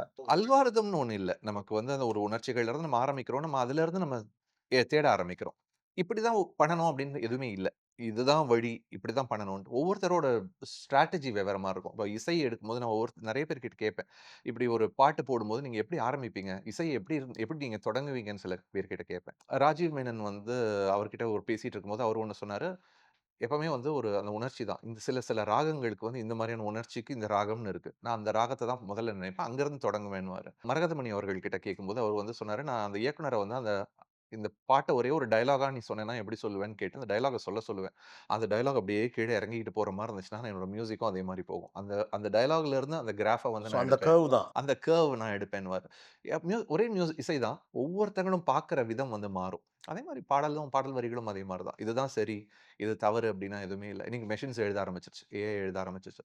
அது எழுத ஆரம்பிக்கும்போது எப்படி பண்ணுதுன்னா, எல்லாரோட அல்காரிதமும் அதுகிட்ட இருக்கு. கண்ணதாசன் எப்படி எழுதினாரு, ஆ வைரமுத்து அவர்கள் எப்படி எழுதினாங்க, வாலி அவர்கள் எப்படி எழுதினாங்க, முத்துக்குமாரோட பாணி எது, தாமரை அவங்களோட பாணி எது, இது ஒவ்வொன்னத்தையும் பார்த்து அது கத்துக்குது. கத்துக்கிட்டம்போது அதால எழுத முடியும். நல்ல வார்த்தைகள கொண்டு வந்து போட்டுறலாம். ஆனா, அதுக்கு குடுக்க வேண்டிய ஜஸ்டிஃபிகேஷன் அந்த எமோஷனோட இன்டென்ஸ் இருக்குல்ல, அத எப்படி ஒரு ஏஐயால பண்ண முடியும்? ஏன்னா, இப்ப நீங்க நெறைய சொற்களஞ்சியத்த உருவாக்குறீங்க. இது ஏஐ கிட்ட போகுது. இப்ப நான் மதன் கார்க்கி போல எனக்கு ஒரு பாடல் வேண்டும் அப்டின்னா எனக்கு வரும். இப்ப கோபிநாத் பேசுவதைப் போல எனக்கு ஒரு 20 வரி குடுன்னா, அது குடுக்குது. பார்த்தா கொஞ்சம் கோபிநாத் பேசுற மாரி தான் இருக்கு. ஓகே. ஆனா நான் என்ன கேட்கிறேன், அதோடைய அதோடைய சோல் மிஸ் அவுட் ஆயிடாதா? When machine started writing poems. இல்லன்னு நெனைக்கிறேன். எனக்கு வந்து நீங்க வந்து அதுதான் அந்த டெஸ்ட்டே. அந்த டியூரிங் டெஸ்ட்ன்றது அதுதான். ஒரு கவிதைய ஒண்ணு குடுத்துட்டு நீங்க படிக்க சொல்றீங்க. உங்களுக்கு அத படிச்சுட்டு அது உங்கள மூவ் பண்ணுச்சுன்னா, அது யாரு எழுதுனான்னு நீங்க எத்தன முறை போய் தேடி பார்ப்பீங்க? ம். தேடி பார்க்கறதில்ல. நான் இது ஒரு எக்ஸ்பெரிமென்ட்டாவே பண்ணேன் அப்பாகிட்ட. ம். அப்பாகிட்ட வந்து ஒரு வாட்டி இது மாரி வந்த புதுசுல, ஒரு ஆண்டுக்கு மேல இருக்கும்னு நெனைக்கிறேன். அது ஆரம்பிச்சுட்டு இருந்தப்போ அப்பாகிட்ட வந்து இது கவிதைகள்லாம் எழுதுதுன்னு, "அது கவிதை எழுதும்பா, ஆனா உயிர் இருக்காது அதுல" அப்டின்னாரு. சரி இப்ப நீங்க ஏதாவது ஒரு தலைப்பு குடுங்க, அது எழுதுதான்னு பார்க்கலான்னோன, அவர் வந்து ஒரு மைக்ரேட் பண்ற ஆஸ்திரேலியால இருந்து மைக்ரேட் பண்ற பேர்ட்ஸ் வந்து ஒரு 4 பேர்ட் மைக்ரேட் ஆயிட்டு வருது. நடுவுல வர வழியில ஒருத்தன் சுட்டுர்றான். ஒரு பேர்ட சுட்டுர்றான். இப்ப இந்த மிச்ச 3 பேர்ட்ஸோட மனநிலை என்ன? இத பத்தி ஒரு கவிதை எழுத சொல்லுன்னு சொல்லி கேட்டாரு. அது கவிதை எழுதுச்சு. ஆ. அந்த கவிதை எழுதிட்டு நான் அத படிச்சு காட்டுனேன். அப்பாவோட கண்ல அப்படியே ஜஸ்ட் அப்படி ஈரமாச்சு. அப்பாவோட கண்கள்ல. அப்படியே "என்னப்பா இப்படி பண்ணிட்டு இருக்கு, இப்படி எழுதிட்டு இருக்க, என்ன இப்படி மூவ் பண்ணிடுச்சுன்னு" சொல்லிட்டு அப்படி பாராட்டுனாரு அந்த கவிதைய. அது மெஷின் எழுதிச்சுன்னா தெரியும் அவருக்கு. அவரும் இத்தன ஆண்டுகளா கவிதைகள் பார்த்துட்டு இருக்காரு. எத்தனையோ கவிதைகள் படிச்சிருக்காரு, எழுதியிருக்காரு. அவர ஒரு கவிதை மூவ் பண்ணுது அப்படின்னும்போது, அது அ ரொம்ப அந்த கவிதை அவ்வளோ அழகா இருந்துச்சு. நான் வந்து "நீ போயிட்ட. நான் நாங்க 3 பேர் இப்ப முன்னாடி போறதா, பின்னாடி போறதான்னு தெரியல. ஆனா நான் உன்னோட கனவையும் சேர்த்து சுமந்துகிட்டு நாங்க முன்னாடி போப்போறோம்." ஐயோ! ஆஹா! நீங்க ஒரு ஆஹா சொல்றீங்கல்ல. இது ஒரு மனிதர் எழுதியிருந்தாலும் நீங்க இத ஆமா. சொல்லியிருப்பீங்க. இந்த சிச்சுவேஷன் இதுக்கு முன்னாடி யாருமே சொன்னதில்ல. யாருமே அந்த மாரியான ஒரு ஒரு சூழலுக்கு கவிதை எழுதுனதில்ல இதுக்கு முன்னாடி. அந்த மெஷின் வந்து அது மாதிரியான ஒரு கவிதைய பார்த்துட்டு அது எழுதல. இந்த சிச்சுவேஷன கேட்டுட்டு, இந்த சொல்லுக்கு அப்புறம் இந்த சொல் வரலாம். இந்த சொல்லுக்கு அப்புறம் இந்த சொல் வந்தா, நம்ம எமோஷன மேக்ஸிமைஸ் பண்றோம். இந்த சொல்லுக்கு அப்புறம் இந்த சொல் வந்தா, நம்ம வந்து அவ்வளவுதான். அதோட ஒரு அந்த அந்த கோர் என்ன? அந்த எமோஷன வச்சுட்டு அத மேக்ஸிமைஸ் பண்ணிட்டு கொண்டு போகுது. எல்லாத்தையுமே ஏஐ பண்ணினா மனுஷன் என்னங்க பண்ணுவாங்கிற ஒரு கேள்விய நம்ம வைக்கிறப்ப, மனுஷன் கிரியேட்டிவிட்டில ஸ்ட்ராங் ஆவான் அப்படின்னு அத யாராலயும் அவங்கட்டேருந்து பிடுங்க முடியாது அப்படிங்கிற மாரி சொன்னாங்க. ஆனா கடைசியில பார்த்தா இது அதிலயும் தானே கை வச்சிருச்சு. அப்போ what is the last poem that man is going to write? Machines வந்து செஸ் விளையாடுது. அத பீட் பண்ண முடியாதுன்றதுனால யாரும் செஸ் விளையாடாம இல்ல. ஆ. எல்லாரும் இன்னும் செஸ் விளையாடிட்டு இருக்காங்க. செஸ் இன்னும் பாப்புலரான ஒரு திங் இருக்கு. நம்மளோட வேலை என்ன இருக்கும்னா, மெஷின்ஸ் யோசிக்க முடியாத மாரி நான் யோசிக்கணும். அப்படின்ற அந்த சேலஞ்ச் தான். இப்ப மெஷின் நமக்கு ஒரு போட்டி. ஒரு ம். ஏஐன்றது ஒரு போட்டி. அதால என்னால இப்படி ஒரு சூழல் குடுத்தீங்கன்னா, நான் யோசிக்கிற மாரி அதால யோசிக்க முடியாது. ஏன்னா என்னோட அனுபவங்கள் வேற. ம். நான் பார்க்குற பார்வை வேற. அதான் மனிதர்களோட ஒரு பெரிய ஒரு அட்வான்டேஜ் என்னன்னா, நமக்கு வந்து நம்மளோட அந்த எக்ஸ்பீரியன்ஸஸ் தான் நம்மள வந்து கொண்டு வர்றது. புது ஒரு ஜானர் ஒண்ணு கிரியேட் பண்ணி, புது ஸ்டைல் ஒண்ணு கிரியேட் பண்ணிட்டு, நான் ஒரு 10, 15 பாட்டு எழுதின உடனே, அதுவும் அதால பார்த்து அத கத்துக்கிட்டு, அதுவும் அதாலயும் எழுத முடியும். முடியும். ஆனா, அதுக்கப்புறம் நான் இவால்வ் ஆகணும். இப்ப இது பிரஷரா எடுத்துக்கிறதா? இல்ல நம்முடைய கிரியேட்டிவிட்டிய நமக்கே தெரியாத நம்முடைய கிரியேட்டிவிட்டி இன்னும் அது வெளியில எடுத்துட்டு இன்னும் வந்துரும். வெளியில கொண்டு வரும்னு தான் சொல்றேன். மனிதர்களோட கிரியேட்டிவிட்டிய இன்னும் அத என்ஹான்ஸ் பண்ண போது. வேகத்துல நம்மளால கண்டிப்பா அதற்கு ஈடு கொடுக்க முடியாது. அது வந்து சில நொடிகள்ல குடுத்துரும். நம்மளால அது மாரி சில நொடிகள்ல குடுக்க முடியாது. ஆனா, அத விட சிறப்பா நம்மளால கண்டிப்பா யோசிக்க முடியும். இரும்பிலே ஒரு இருதயம் முளைக்கும். அதாவது ஒரு தன்னிலை கவிதை அது. அது ஒரு ரோபோ. ரோபோ தன்னைப் பற்றி, தன் காதலைப் பற்றி சொல்லுகிற ஒரு உணர்வு. ஆக்சுவலா வைஸ் வெர்சா. ஒரு இயந்திரம் மனிதர்களுடைய உணர்வுகளைப் பற்றி கவிதை எழுதுது. ஒரு இயந்திரம் எப்படி உணரும்னு ஒரு மனிதர் எழுதுற கவிதை அது. அதுல வந்து 4 முன்னை அதுல முத்தங்கள் பத்தி ஒண்ணு வரும். எச்சில் இல்லாம. "எச்சில் இல்லா எந்தன் முத்தம் சர்ச்சையின்றிக் கொள்வாயா? ரத்தமில்லா காதல் என்று ஒத்திப் போகச் சொல்வாயா?" ஏன்னா எச்சிலும் இல்ல, ரத்தமும் இல்ல. "உயிரியல் மொழிகளில் எந்திரன் தானடி, உளவியல் மொழிகளில் இந்திரன் நானடி." இங்க வைரமுத்து உள்ள வந்துட்டார் ஆக்சுவலா. ஓகே. "சாதல் இல்லா சாபம் வாங்கி." சாதல் இல்லா சாபம் அது. அவன் ஏன்னா அவன் சாவவே மாட்டாங்கிறது. "மண்மேலே வந்தேனே, தேய்மானமே இல்லா காதல் கொண்டு வந்தேனே." இப்போ இந்த ஒண்ணு இருக்குல்ல. அதாவது இதுதான் கவிதையுடைய இதுவே. அன்பிரடிக்டபிலிட்டி தான் கவிதையுடைய அழகு. ஒரு எந்திரம் எப்படி சிந்திக்கும், தன் காதல் உணர்வ அது எப்படி பிரதிபலிக்கும் அப்படிங்கிறத ஒரு மனிதன் உணர்தல்ல எனக்கு ஒரு நெருக்கம் இருக்கு. "என்னய்யா இந்த ஆள் இப்படி பண்ணிட்டான்" அப்படின்னு. இப்போ இதே மாதிரி ஒரு கவிதைய ஏஐ பண்ணும். ஆனா எனக்கு இந்த எமோஷனல் கனெக்ட் இருக்குமா? எனக்கு அது எனக்கு அது குழப்பமாகவே இருக்கு. எனக்கு இருக்கும்னு தான் எனக்கு தோணுது. இது வந்து ஒரு தொழில்நுட்பத்த எல்லார் கையிலயும் கொண்டு போறது தான். இப்ப எனக்கு வந்து பாடல் எழுத தெரியும். எனக்கு இசையமைக்க தெரியாது. என்னால பாட முடியாது. எனக்கு வந்து நான் எழுதுற பாடல எனக்கு நான் ஒரு ஒரு இசையா இசையா கேட்கணும், ஒரு குரலா கேட்கணும்னா, நான் வந்து நாள் கணக்குல இனிமேல் ஸ்பெண்ட் பண்றேன். பண்ண வேணாம். ஆனா எனக்கு ஒரு சில நொடிகள்ல எனக்கு வந்துரும். இதே மாதிரி ஒரு பாடகருக்கு வந்து அவங்களோட குரல் வந்து ரொம்ப அவங்களோட குரல் வளம் வந்து ரொம்ப அழகா இருக்கு. ஆனா அவங்களுக்கு வந்து ஒரு பாடல் எழுத வராது, இசை வராது. அவங்க வந்து இசையையும், வரிகளையும் பயன்படுத்திப்பாங்க ஏஐ கிட்ட இருந்து. அவங்களோட குரல வந்து அதுல கொண்டு வருவாங்க. இசையமைப்பாளருக்கு இதே மாரி தான். மனிதர்கள் சேர்ந்து வேலை பார்க்கும்போது, அதுல இருக்கிற ஒரு இப்போ ஒரு ஆ எம்எஸ்வி, கண்ணதாசன் அவங்கலாம் சேர்ந்து உட்கார்ந்துகிட்டு ஒரு பாடல் உருவாக்கினப்போ இருந்த ஒரு சூழல் இருக்கு இல்லையா? அது வந்து ரொம்ப நாளாவே போயிடுச்சு. ம். ஏற்கனவே போயிடுச்சு. ஏன்னா வந்து சிங்கர் யுஎஸ்ல இருப்பாரு, இங்க இருப்பாரு, ஸ்டுடியோல இருப்பாங்க. நான் வேற இடத்துல இருப்பேன். எல்லாம் WhatsAppல தான் எங்களோட மீட்டிங்ஸ் எல்லாம் நடக்கும். அதுல தான் முக்காவாசி பாடல்கள் அப்படிதான் உருவானது. டியூன் அனுப்பிருவாங்க. நான் கேட்டு எழுதி அனுப்பிருவேன். அவங்க எங்கேயோ பாடிருவாங்க. சந்திக்கிறதே இல்ல. இப்போ மெஷின்ஸ் வந்து எல்லாருக்கும் அது ஒரு அட்வான்டேஜஸா வந்துச்சு. நம்ம ஒரு லூப்ஸ் எல்லாம் வர ஆரம்பிச்சது. மியூசிக் கொஞ்சம் கொஞ்சம் இதெல்லாம் ஆட்டோமேட்டிக்கா புரோகிராம் பண்ணிக்கலாம் அப்படின்ற மாரியான புரோகிராமிங் வந்துச்சு. கொஞ்சம் கொஞ்சமா அந்த கலைக்குள்ள எப்பயோ வர ஆரம்பிச்சுருச்சு. இல்ல மதன் இதில இன்னொரு சைடு இருக்கு. இது ஒரு பொது பார்வையிலிருந்து முன்வைக்கப்படுவது தான். பதட்டத்திலிருந்து கூட வரக்கூடியது. இப்ப எப்படின்னா, இப்ப நான் வந்து ஒரு ஏஐ டூல் வழியாக நெறைய விஷயத்த தெரிஞ்சுக்கிறேங்கிறப்ப, ஒரு ரொம்ப அத டிபெண்ட் ஆகக்கூடாது. ஏன்னா, நம்முடைய சொந்தமாக சிந்திக்கும் திறன் போய்விடும் அப்படின்னு ஒரு கருத்து இருக்கு. இன்னொன்னு when there is an availability அத ஏன்டா யூஸ் பண்ணாம இருக்கீங்க? அப்படிங்கிற ஒரு பார்வை இருக்கு. கவிதை அப்படிங்கிறலாம் ஒரு கிரியேட்டிவிட்டி சம்மந்தப்பட்ட விஷயம். இசை கிரியேட்டிவிட்டி சம்மந்தப்பட்ட விஷயம். ஒரு குறிப்பிட்ட வார்த்தைக்காக அதாவது பலமுறை பாதியிலேயே நான் கவிதையை முடித்தது உண்டு. அந்த வார்த்தை கிடைக்காமல் போனதால ஒரு முறை எங்கேயோ வைரமுத்து பேசினார். நான் ஒரு சின்ன பிள்ளையா இருக்கப்ப. வார்த்தை வர காத்திருக்கும் கவிஞ கவிஞனில் ஆ நான். அந்த அந்த கவிதையே இந்த மூட்லேருந்து வந்தது அப்படின்னு. ஒரு வார்த்தைக்காக ஒரு கவிஞன் தவித்து காத்து கிடந்ததுன்னு ஒண்ணு இருக்குல்ல. இப்போ எனக்கு எல்லா சொற்களும் உள்ள இருக்கும். எனக்கு இந்த மாரி ஒரு கவிதை வேணும்னு சொன்னா அது குடுத்துரும்னா, இப்ப மறுபடியும் கிரியேட்டிவிட்டி டிபெண்டன்ட் ஆயிடாதா? மனிதன் சிந்திக்கும் திறன் குறைஞ்சிராதா? எப்படி நம்ம பார்க்குறோன்றது தான். அ கால்குலேட்டர் எப்படி நம்ம இப்ப பயன்படுத்த ஆரம்பிச்சோம். கால்குலேட்டர் வந்த உடனே நம்மளோட கணித திறன் கம்மியாச்சா அப்படின்னு கேட்டீங்கன்னா, ஆமா. உண்மதான். கண்டிப்பா அது உண்மதான். ஒவ்வொரு கேட்ஜெட் வரும்போதும் நமக்கு ஃபோன் மொபைல் ஃபோன்லயே இப்ப இத்தன கான்டாக்ட்ஸ் வச்சிடலாம்னு உடனே எல்லாரும் நினைவாற்றல் போச்சா? ஆமா. போச்சு. ஏன்னா, என்னுடைய தாத்தா வந்து ஒரு 500, 600 பேரோட எண்கள நினைவுல வச்சிருப்பாரு. என் மாமா வந்து அவங்க ஒரு 100, 150 பேரோட எண்கள வச்சிருப்பாங்க. எனக்கு என்னோட 3, 4 பேருக்கு மேல இப்ப எனக்கு இல்ல. இப்ப நம்ம மை நம்பரே நம்ம மை நம்பர்ல போட்டு ஸ்டோர் பண்றோம். அப்படிதான் வச்சிருக்கோம். இது வந்து மனிதனுடைய அறிவின் தோல்வியா?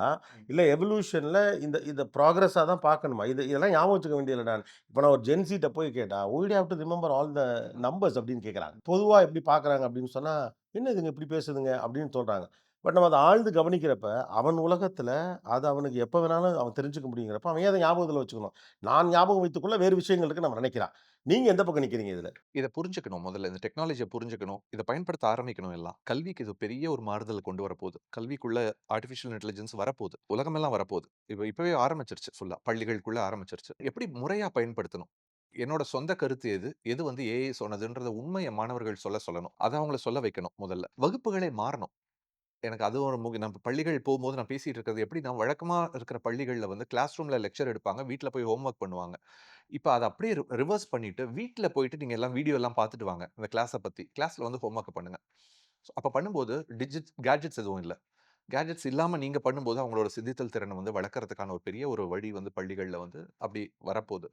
எனக்கு வந்து நம்மளுடைய சிந்தனை திறன் வந்து இதனால கம்மி ஆகக்கூடாதுன்றது தான். கம்மி ஆகுதுன்றத நான் ஒத்துக்கிறேன். கண்டிப்பா இந்த ஏஐ பயன்படுத்துறதுனால சிந்திக்கும் திறன், தேடல் திறன், Google வந்த உடனே தேடல் திறன் போயிடுச்சு. எத்தன நூலகங்கள் போய் நம்ம தேடி பார்த்து எடுத்து படிக்கிற ஒரு திங்க, Googleல ஃபர்ஸ்ட் 10 டாக்குமெண்ட்ல இருக்கிறது தான் என்னோட அறிவு அப்படின்ற ஆயிடுச்சு. இதுவும் அதே மாரி தான். இது என்ன கொண்டு வருதோ அதுதான் உண்மை. அதுல நெறைய சமயத்துல ஹாலுசினேட் பண்ணுது. அது வாய்க்கு வந்தத சொல்லுது. அது எல்லாமே நடந்துகிட்டு இருக்கு. திருக்குறள்லாம் அதுவே எழுதுது. அதுவா எழுதுது.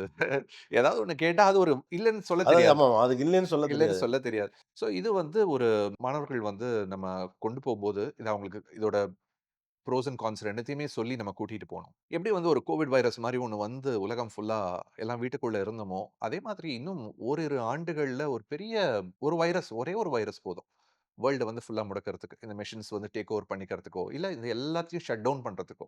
வேர்ல்ட் ஃபுல்லா மெஷின்ஸ் இல்ல, இன்டர்நெட் இல்ல. 1 மந்த் எப்படி இருக்கும்? அந்த மாரியான ஒரு உலகத்துல எப்படி தேடுவீங்க?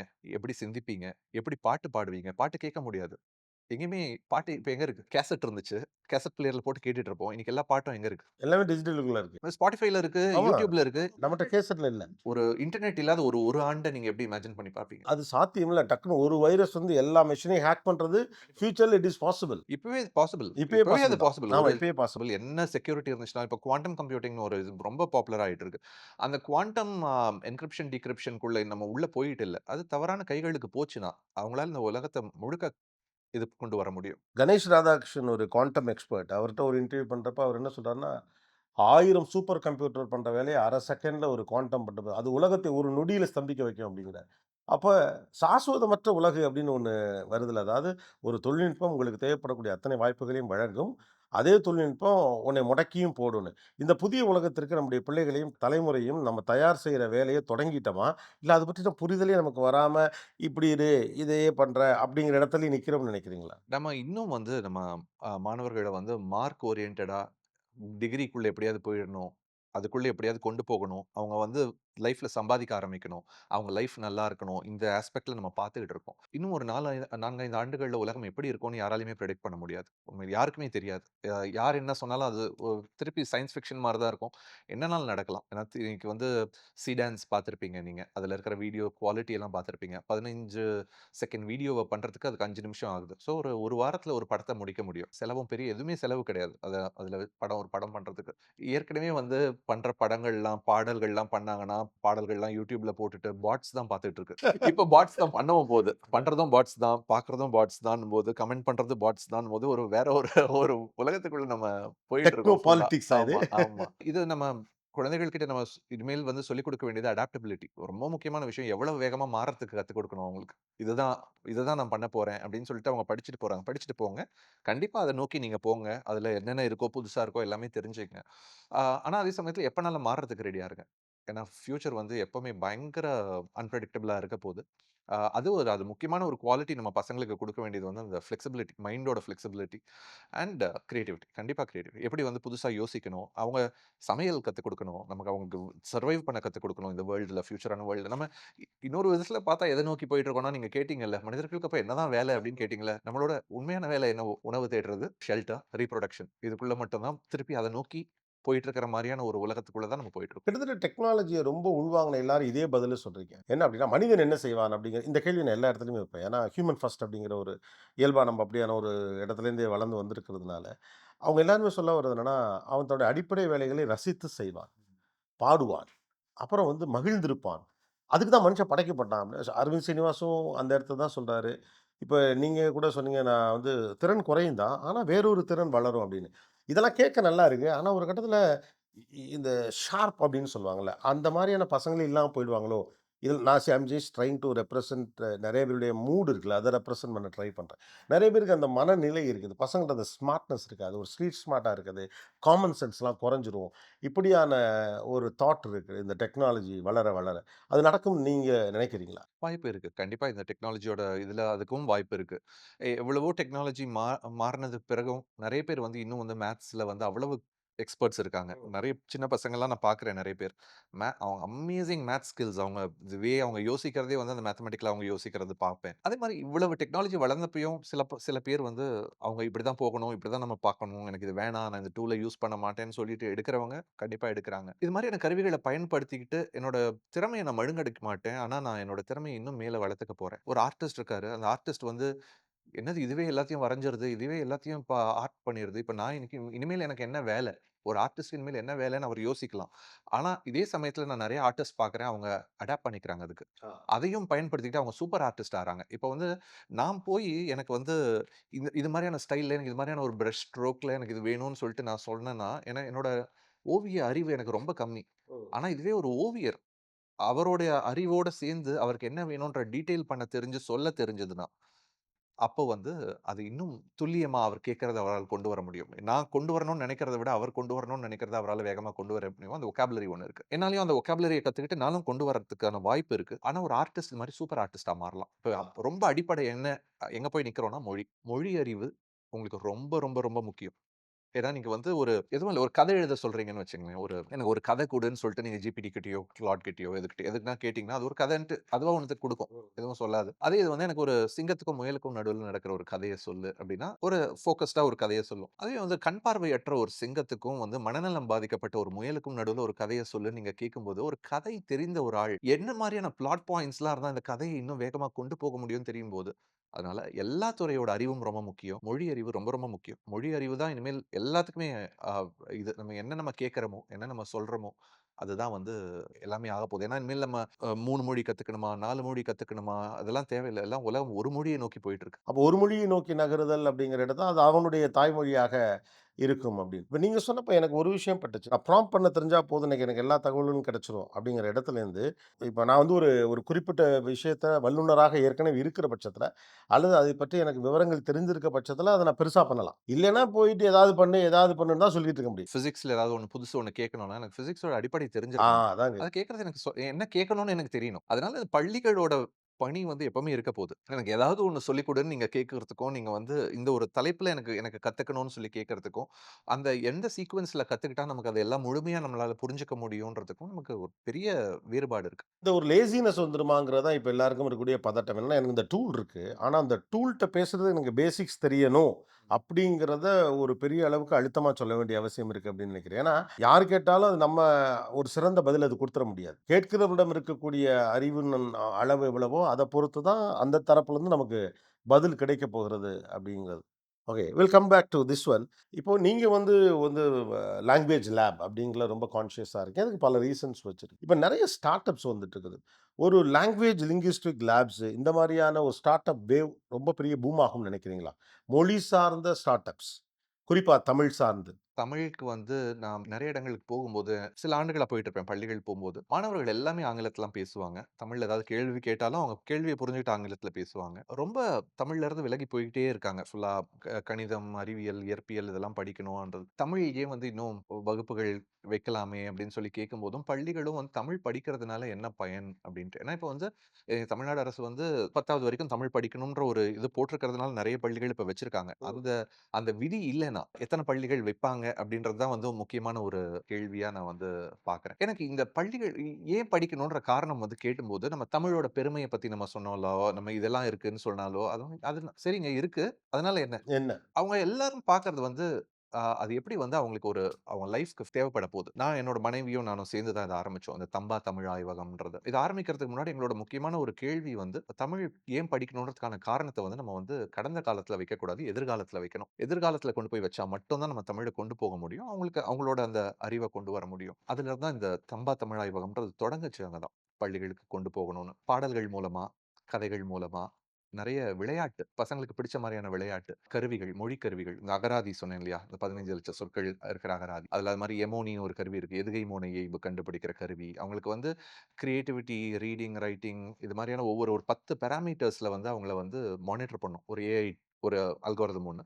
லார்ஸ்ன்னு ஒண்ணு இதுக்காகன்னு உருவாக்கியிருக்கோம். எந்தெந்த மாணவர்களுக்கு அவங்க ஒரு லாகின் உள்ள வந்துட்ட உடனே அவங்களுக்கு என்ன வந்து அவங்க அவங்க படிக்கணும்னு நெனைக்கிறாங்க?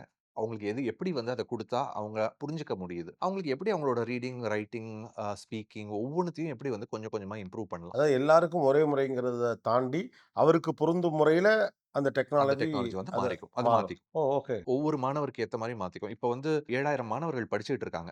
அ. கடந்த ஆண்டு தொடங்கிட்டு, ஒரு 25 பள்ளிகள்ல இப்ப பண்ணியிருக்கோம். இத சென்ற ஆண்டு தான் தொடங்குனோம் இத. ரொம்ப நல்ல ஒரு ஃபீட்பேக் பசங்க கிட்ட இருந்து. பசங்களுக்கு வந்து பிடிக்கவே பிடிக்காத ஒரு சப்ஜெக்ட்ல இருந்து தமிழ் ஃபேவரைட் சப்ஜெக்ட்டா மாறிடுச்சு. தமிழ் வந்து எங்களுக்கு வார இறுதிகள்ல நாங்க வரோம். சாட்டர்டே நாங்க வரோம். எங்களுக்கு தமிழ் லேப் எக்ஸ்ட்ரா வைங்கன்னு சொல்லி கேட்கிற லெவலுக்கு கொண்டு வந்துட்டாங்க. பிசிக்ஸ் டீச்சர் எங்ககிட்ட வந்து சொன்னாங்க. நான் வந்து என் பிசிக்ஸ் கிளாஸ் அமைதியாவே இருக்காது. எப்பவுமே சத்தமா இருக்கும். நீங்க அமைதியா இல்லன்னா தமிழ் லேப கேன்சல் பண்ணிருவேன்னோன, அது மாரி ஒரு அமைதிய நான் பார்த்ததில்ல. இப்போ தமிழ் லேப வச்சு மத்த டீச்சர்ஸ்லாம் மிரட்டுற அளவுக்கு வந்து அந்த பள்ளிகள்ல வந்திருக்கு. பேரண்ட்ஸும் ரொம்ப சந்தோஷமா இருக்காங்க. வீட்ல வந்து நெறைய பேசுறாங்க. கத்துக்கிட்ட பாடல் பாடுறாங்க. அவங்களுக்கு என்ன இப்போ ஃபோட்டோசிந்தசிஸ் பத்தி அவங்க எங்க படிக்கிறாங்களோ, அத பத்தி அந்த ஒரு பாடல் ஒண்ணு தமிழ்ல இருக்கும். தெர்மோடைனமிக்ஸ் பத்தி படிக்கிறாங்கன்னா, அது ஒரு பாடலா இருக்கும். இல்ல ஒரு விளையாட்டா இருக்கும். தமிழ் கிராமர் இருக்கும். தமிழ் கிராமர் அப்படி உள்ள சொல்லிக் குடுப்போம். பழைய அளவடி பாடல்கள், பாரதியார் பாடல்கள், பாரதிதாசன் பாடல்கள் எல்லாமே இருக்கும். அதே மாரி புதிய பாடல்கள் நெறைய பாடல்கள் வந்து ஒரு 1600 நூல்கள் இதுக்காகன்னு உருவாக்கியிருக்கோம். குவாண்டம் கம்ப்யூட்டிங் பத்தி இருக்கு. உங்களுக்கு மெய்ப்படரி தொழில்நுட்பம்னு வர்ச்சுவல் ஆக்மென்டட் ரியாலிட்டி பத்தி, இது மாரி ஒவ்வொரு தொழில்நுட்பம் பத்தியும், அதே மாரி ஆர்ட்ஸ், சைக்காலஜி, வரலாறு, இது மாரி எல்லா துறைகள்ல இருந்தும் நூல்கள் ஒரு 1600 நூல்கள் இந்த ஆய்வகத்துக்காக உருவாக்கணும். ஒரு 350 பாடல்கள் வரைக்கும் இதுக்காக உருவாக்கியிருக்கோம். 60 விளையாட்டுகள். இது எல்லாத்தையும் சேர்த்து இது அவங்கள வந்து ஸோ ஒரு வகுப்புல ஒரு 30 பேர் லேப்ல இருக்காங்கன்னா, 30 பேரும் 30 டிஃபரண்ட் ஆக்டிவிட்டி பண்ணிட்டு இருப்பாங்க. இப்போ இளம் தலைமுறைகிட்ட அல்லது பசங்க கிட்ட தமிழ கொண்டு போய் சேர்க்கணுங்கிறத, தமிழ் வாழணும், தமிழோட சர்வைவல் இப்படிங்கிற ஒரு எமோஷனல் பார்வையிலேருந்து பார்க்குறீங்களா? இல்ல ஒரு தொழில்நுட்பத்தின் வழியாக இந்த தமிழை உங்கள்ட்ட கொண்டு போய் சேர்ப்பதனால, ப்ராக்ரஸ் அவங்களுக்கு இருக்கும் அப்படிங்கிற பெர்ஸ்பெக்டிவ்லேருந்து இத அணுகுறீங்களா? 2மே ஒண்ணு மொழிக்கான ஒரு திங். ஒரு மொழி ஏன் வந்து எல்லாரும் படிக்கணுன்றதுக்கான காரணம் இருக்கு. நான் முன்னாடி உங்ககிட்ட சொன்ன அந்த ஒரு காரணங்கள். இன்னொன்னு ப்ரோக்ரசிவா நெறைய மாணவர்கள் நான் பார்க்குறேன். இத படிச்சதுனால என்னால இது ரொம்ப புரிஞ்சுது. இப்ப வெப்ப பரிமாற்றம்ன்றதுக்கு 3 வகை வெப்ப பரிமாற்றம் என்னன்னு இந்த பாட்டு கேட்ட உடனே என்னால எழுத முடியுது.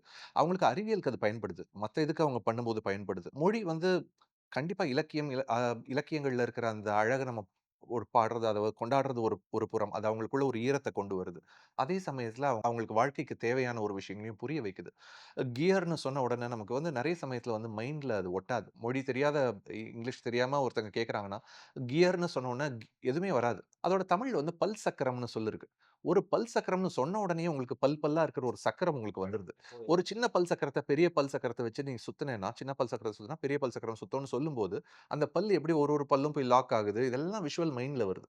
ஒரு தாய்மொழியில படிக்கிறது ஒரு அட்வான்டேஜ் தான். அது அவங்களோட அறிவுக்கு பயன்படணும். அவங்களோட அறிவுக்கு, அவங்களோட முன்னேற்றத்துக்கு. இப்ப நல்ல வார்த்தைகள சொல்லி அத அவங்களுக்கு புரிய வைக்கிறோம். ஆனா, அவர்கள் படிக்கக்கூடிய மற்ற சப்ஜெக்ட் எல்லாம் இங்கிலீஷ்ல இருக்கு. இந்த முரண்பாட எப்படி களைவது? எப்பவுமே தமிழ் சொல்லிக் குடுக்கும்போது, அதுக்கு ஆங்கிலத்தில என்ன இருக்குன்றதையும் சொல்லிக் குடுக்குறோம். இத கத்துக்கும்போது அவங்க அதுவும் சேர்த்து கத்துக்கிறாங்க.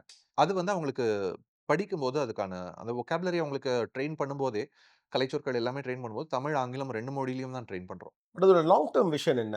அதாவது நெறைய வார்த்தைகளை தமிழ் பிள்ளைகளை பேச வைப்பது அப்படிங்கிறதா? இல்ல இதை தாண்டி இப்போ வந்து ஜெர்மன்ல போனா, அவன் அந்த மொழியில தான் எல்லாத்தையுமே வச்சிருக்கான். அந்த இடத்த நோக்கி ஒரு ஜப்பான்ல போனா, அவங்க அவங்க மொழியில தான் எல்லா பாடத்தையும் வச்சிருக்காங்க. அந்த இடத்தை நோக்கி நகரும்போது இவர்கள் அதற்கு தகுதியானவர்களாக இவர்கள உருவாக்கி இருப்பதா?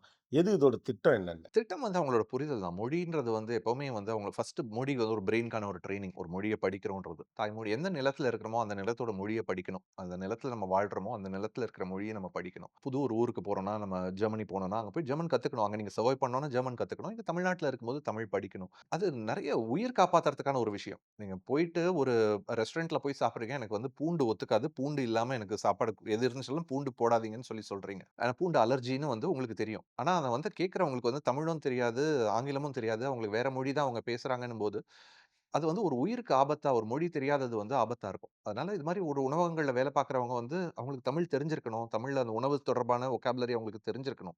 அது ஒருத்தவங்களோட உயிர காப்பாத்த போதுன்ற அந்த ஒரு ரெஸ்பான்சிபிலிட்டி வந்து அந்த ஒரு மொழி படிக்கிறதுல வந்து இருக்கு. எப்படி நம்ம வந்து அவங்களுக்கு நம்ம சொல்லிக் குடுக்குறோமோ, வெறும் மொழி மட்டும் இல்ல. அவங்களுக்கு அவங்களோட அறிவ வளர்க்கறதுக்கு துணை பொருளா இருக்கு.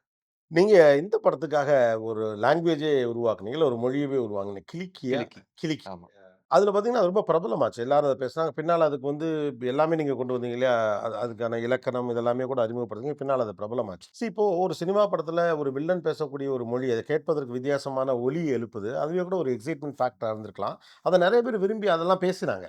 அப்படி பேசுகிற பிள்ளைகள், தாய்மொழிய பேசுறத சரளமா பேசுறதுக்கு எஃபோர்ட் போடாம இருக்கிறதுக்கு என்ன காரணம்? இல்ல நம்ம பழைய கன்சர்வேட்டிவ் மெத்தட்ல அது ரொம்ப நெருக்கடிக்கு உட்படுத்துறதுனால உங்களுக்கு அதுல ஆர்வம் வராம இருக்கா? கல்வி தான். கல்வியில வந்து எல்லாமே வந்து அவங்களுக்கு ஒரு பிரஷர் அப்படின்றது வந்து அவங்களுக்கு மதிப்பெண்கள் நோக்கி போகுது.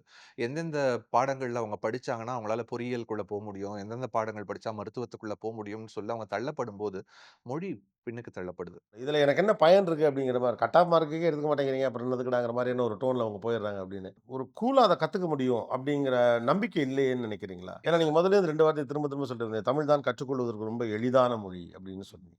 And it has a logic அப்படின்னு. மைண்ட் லெவல்ல தமிழ் கத்துக்கிறது கஷ்டங்கிறத ஒரு ஸ்டைல் ஸ்டேட்மெண்ட் மாரி ஆக்கிட்டாங்களோன்னு உங்களுக்கு தோணுதா? ஆமா. எனக்கு அதுவும் வந்து ஒரு அது எப்படி நம்ம அத பிரசன்ட் பண்றோம். எல்லாமே வந்து நம்ம பிரசன்ட் பண்ற விதத்துல தான். நெறைய தமிழ் ஆசிரியர்கள் பார்க்கிறோம். அந்த தமிழ் ஆசிரியர்கள் புது புது டெக்னிக் கொண்டு வராங்க தமிழ் சொல்லிக் குடுக்க. இத வந்து நம்ம எப்படி எளிமையா பிரசன்ட் பண்ணும்போது அவங்க ஈஸியா புரிஞ்சுப்பாங்க. பயங்கர ஸ்மார்ட் பசங்க. ஏன்னா சயன்ஸ் இது காம்ப்ளிகேட்டட் மேத்தமேட்டிக்ஸ், அல்ஜீப்ரா அண்ட் இது எல்லாமே அவங்க இன்டகிரேஷன், டிஃபரன்சியேஷன்லாம் படிக்கிற பசங்களுக்கு லாங்குவேஜ் படிக்கிறது எதுவுமே இல்ல. அவங்க ரொம்ப ஈஸியான ஒரு விஷயம். எப்படி பிரசன்ட் பண்றோன்றது. பள்ளிக்கூடங்களில் தமிழ் வகுப்புகளை பிடுங்கிக் கொள்வதை எப்படி பார்க்குறீங்க?